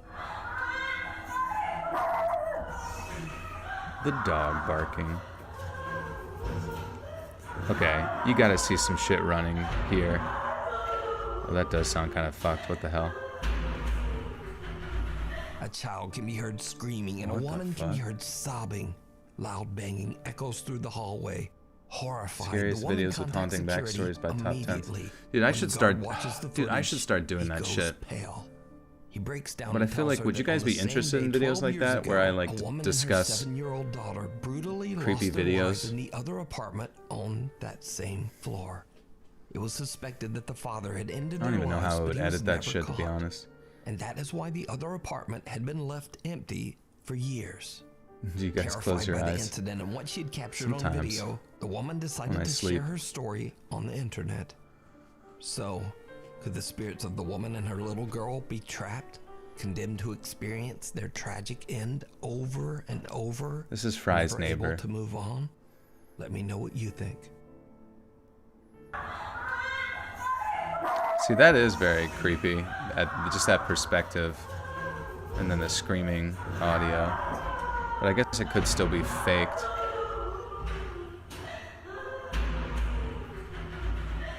School of the Dead. School? Popular Japanese ghost hunters Hiro and Tomo from the YouTube channel Omagatoki Film set out to investigate an abandoned school that sits on top of a mountain somewhere in the countryside of Japan. The investigators don't know why the school was left abandoned. Hey, but Nitra. rumors say that a student took her own life inside the school, and that her tragic spirit still walks the hallways. Oh, shit. Curious visitors have reported an alarming amount of paranormal events, including the high-pitched laughter of children and the apparitions of young boys and girls watching down Just in from case with the upstairs 5 windows. says, no, I In tell one that kid to dark shut room in their the mouth basement, up. a lone Some of desk us and gotta chair work in the sit morning. These creepily videos trash in and the need middle stuff of that's the believable. room. Are kids even real? This room is said to Oh, be that's the so question you should be intensely asking. haunted Oh, God, that what it is has this? sent previous visitors running from the property in fear. Together with their cameraman, Hiro and Tomo entered the building. I feel like I and soon vaguely began to remember hear we watched strange this sounds group of and dudes voices. before. After having But Justin, explored good to the see you, main dude. and How are second you floor been? of the school, they finally head into the basement in search of the infamous, most haunted room in the entire school. Hearing the Desk genuine room. terror. Yeah, dude, that stuff is creepy as shit. Okay, so I don't think these guys fake stuff. 絶対これ Based on no knowledge at all. 実はとしたぞ鳥肌やばやばやばいやばいやばいあったんだてかちょっと変なこと言うけどさ、めっちゃ人いると思ったんだけどなんか人がいる空気みたいな、もう凄まじかったんだけど今なんだこの空間は、もう絶対これだねこれだよ We're still doing this in Tuesday, Thursday, Sunday schedule. とも Yepper. 十分考えられるようなほど、違和感は凄まじいけどね Looks like someone playing a prank. Especially with the little book right there. That's great. Desk and chair give off tremendous negative energy. What the fuck? Strange drawing.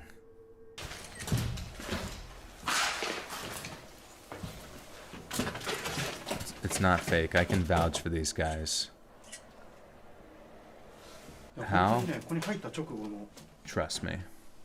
異様な We looked up the portal to hell. I think I've heard that before, yeah. That shit was fucked up. That was like back in like 写真が撮れ E-Bomb's World Day. Investigator Hiro takes a few photos with his phone and thinks nothing of it. Thanks. That is, That until he gets is. back to the car Until and he looks gets through back his to the car. photos. Look through What he his finds photos. is truly disturbing. ちょっとね、今車に戻ってきて、 Disturbing. で、まあどうしようかってね、話をしてたんだけど、 Scariest videos of hauntings backstories 地下 by のさ top 部屋でさ 10s.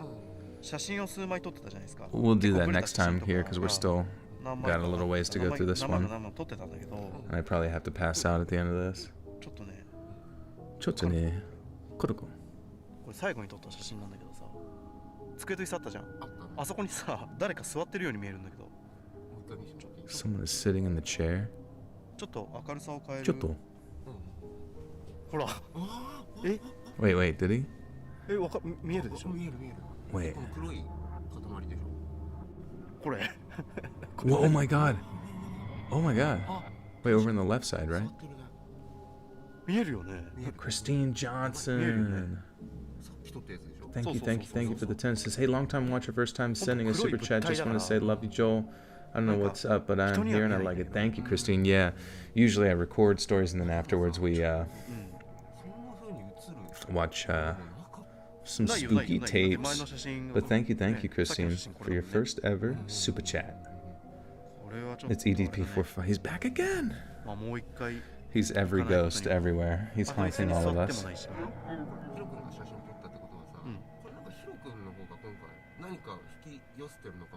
Even in death, we can't escape school. It's true. 実際そうじゃんね。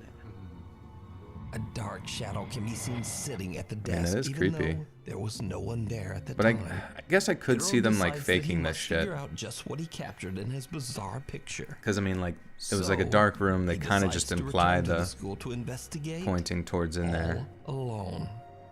It was a very bad idea. As soon as Hiro goes By back into the himself. school, What the he fuck says is he he feels like thinking? he's entered a Dude, people horror who game. chase after this shit ホラーゲーム by themselves are literally And not when afraid he to gets to die. the second floor, his fears seem to become a reality. さっきの Thank you again, Christine. Appreciate you. 机と椅子があった問題 What's の部屋に行っ Life てみ of よう。 Luxury? What's that about, Jamie? Wait, what happened? Dude, I would. Ooh! ちょっと待って。 Dude, I would be scared of my own fucking shadow doing one of this shit. I would not be able to go inside. The second I see something, I would just like have a heart attack.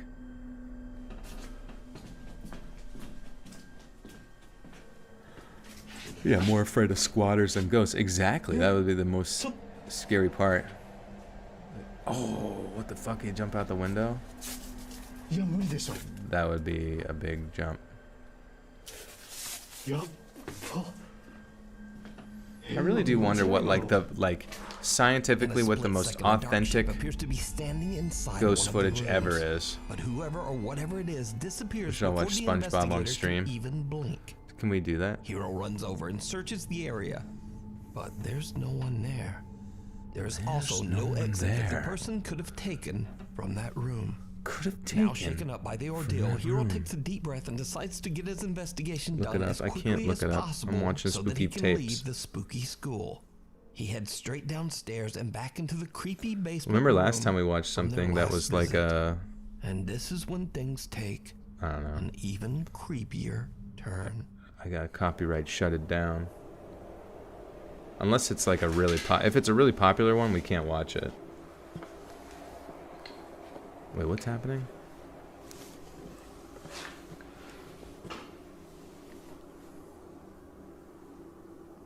Wait, I don't get it. He's just staring at it.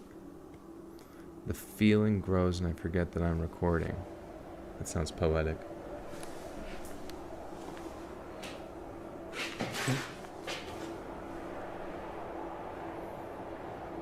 Holy shit, something's right behind him.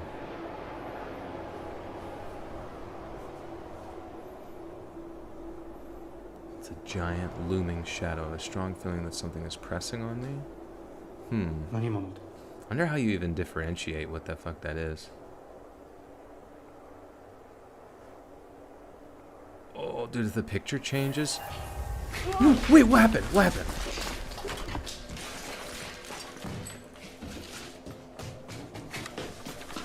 Was it crawling out from When Hiro underneath the takes desk? seat on the chair, he suddenly feels what he describes as a presence watching him from inside the basement. He hears because a you just noise sat and on the looks, little but girl, you sound dumb is asshole. Not captured on camera. But suddenly, just then, What a fine pale face slides the out from fuck? underneath the desk. What the fuck? Hiro makes a Dude, that's the most Japanese fucking ghost shit I've ever seen, man. Like, if you wonder why the fuck, like, manga shit makes the most creepy ass shit, it's because their ghosts are terrifying, dude. Their ghosts are like the most creative ones ever. Look at this guy. It's a giant fucking head. It's a giant fucking ghost head. It looks like him. It legitimately looks like him, but like a big old head. DK mode. And with that, the Omagatoki team has had enough. And Dude, they that's the leave worst part to is like just when you go don't even home. know how ghosts are Now, gonna like present whether you themselves to believe you. Japanese Look at paranormal this shit! encounters Are real or not? Giant fucking The head footage is peeking its head most out. Definitely It's like a very balloon. creepy, and it's certainly. I don't even know freaking out. how would you even So, fake that? You can watch this entire. How would you three-part even fake that? investigation over on the YouTube channel Omagatoki Film. Omagatoki. Window to the Soul. This next mysterious video was shared to the internet over 15 years ago. The flying The video head shows a shit. group of friends hanging out somewhere in the Editing. city of Thessaloniki in Greece. Are you their when the editor, camera Leslie? captures something they simply Do you work can't for them? explain.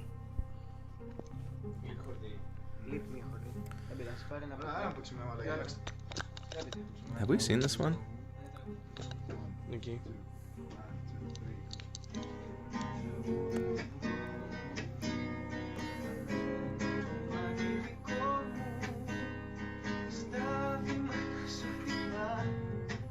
Quédale, mala, que ponga.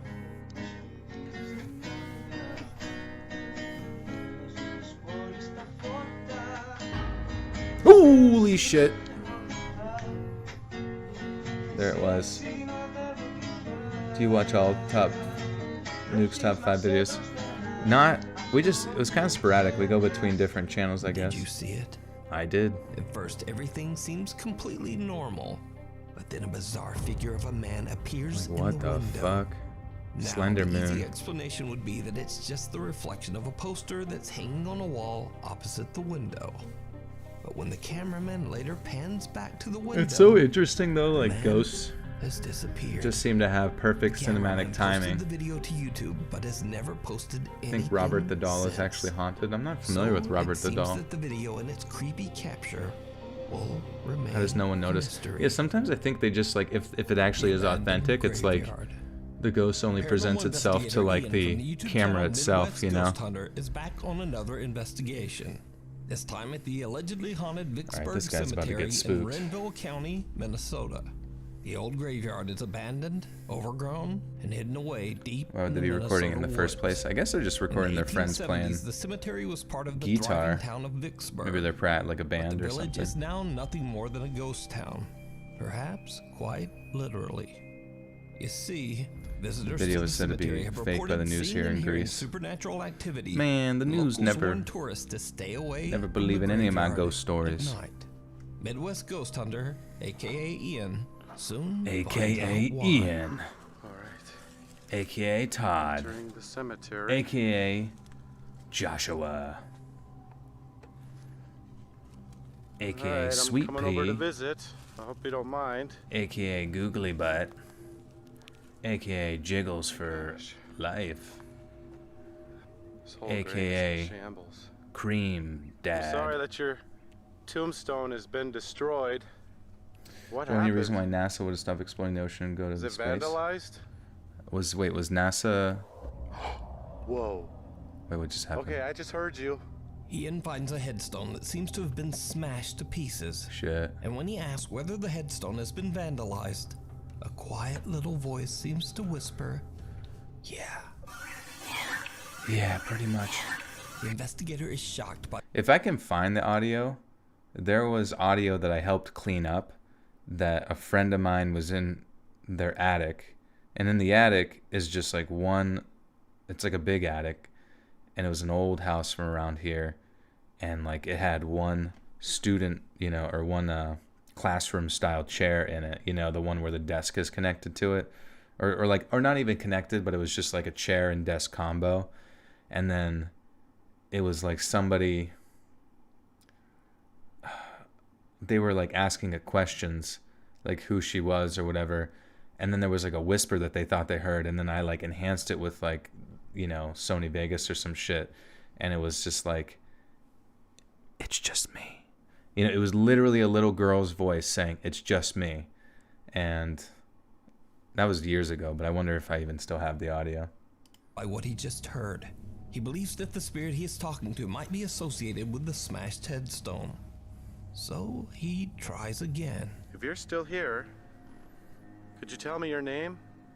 Because unfortunately, there's really no way for me to tell. I really don't want to dig around your grave shambles, because I don't want to damage it any further.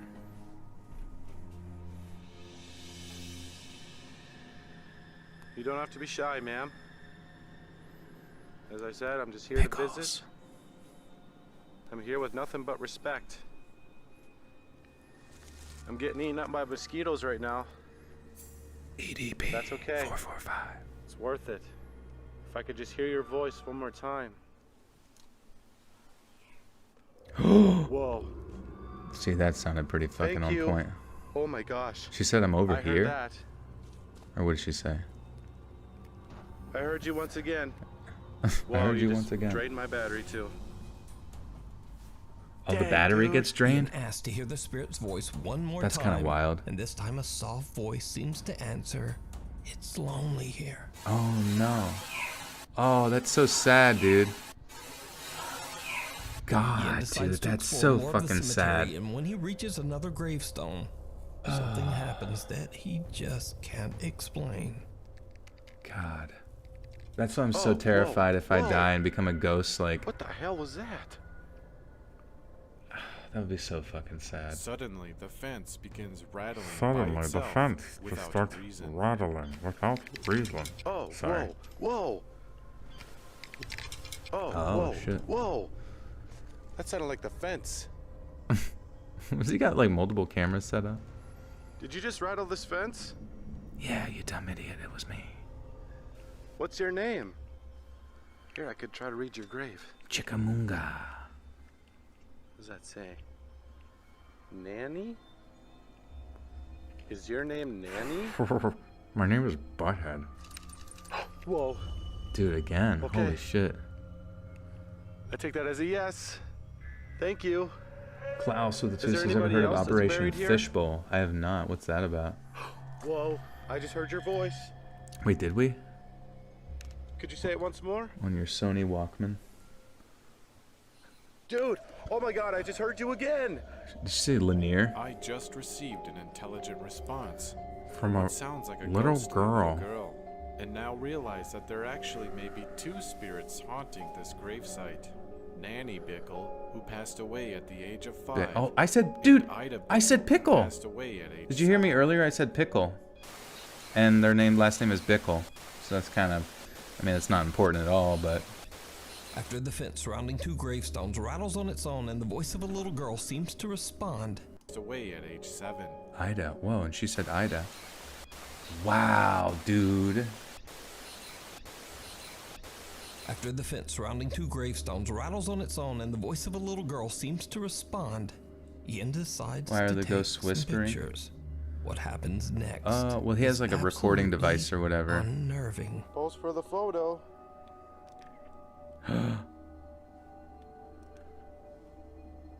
No. Could you smile?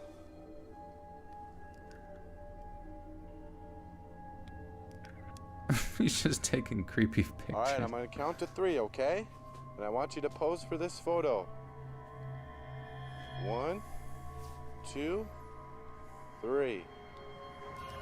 If you look at this photo closely, there appears to be Oh, two no. misty little Wait. girls staring into Why does the this guy have to camera talk from so the creepy when he gravesite. does his voiceovers? They both appear to be in their adolescence. They both have appear long to be hair in their and dark, adolescence. beady eyes. Their little eyes In the photo creeping me taken out, afterwards, making me sick they to are my freaking completely stomach. gone. Two misty apparitions that look like little girls appear Wow, that does in one look of like Ian's little girls. pictures, sitting right Kinda. next to what he believes If they were made out of is like their own gravestone. jelly So bears. is old abandoned Vicksburg Cemetery truly haunted? Let me know what you think. You can watch this entire investigation over on the YouTube channel, Honestly, Midwest Ghost Hunter. I would say that one felt kind of authentic, to be honest with you.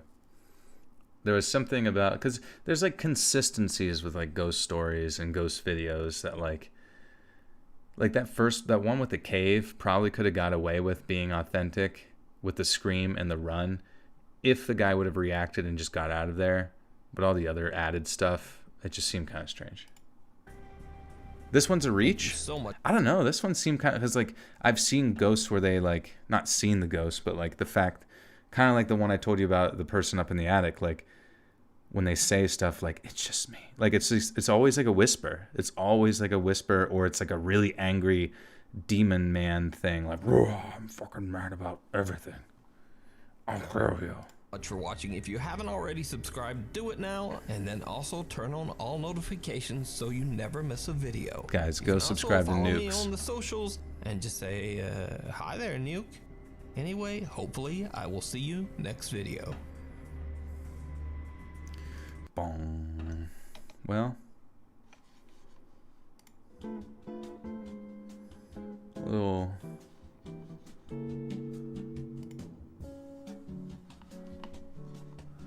musical delousing.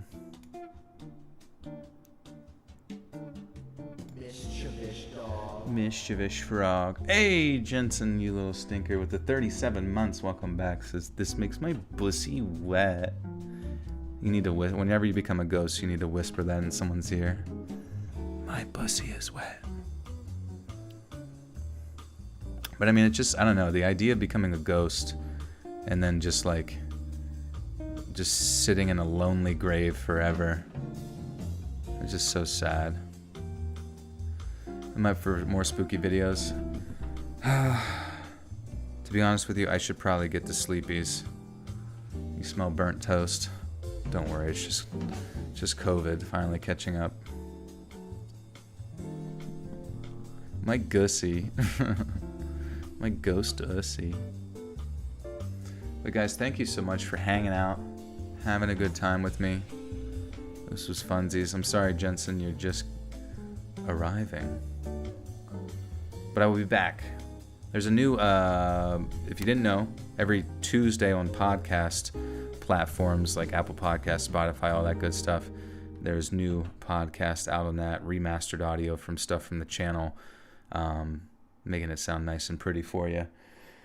So that is up today, or was up today earlier at noon, every Tuesday at noon. Otherwise, I will get this audio edited up on, I literally never get a notification when you're live.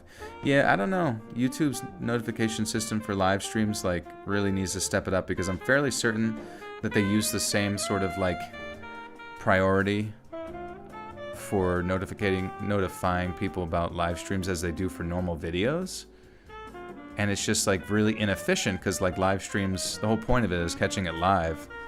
But I mean, there will be people that like will get notified of the live stream like a day after, and I see them comment like being like, I'm first or I'm finally on time, and it's like, well, you're 24 hours late, but that's fine.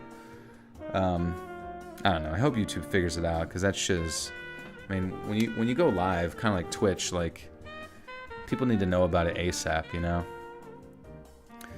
Anyways, I'll get this edited up over on Patreon. It's only $1 a month over there. You can do a free trial, as well as bonus content. And, yeah.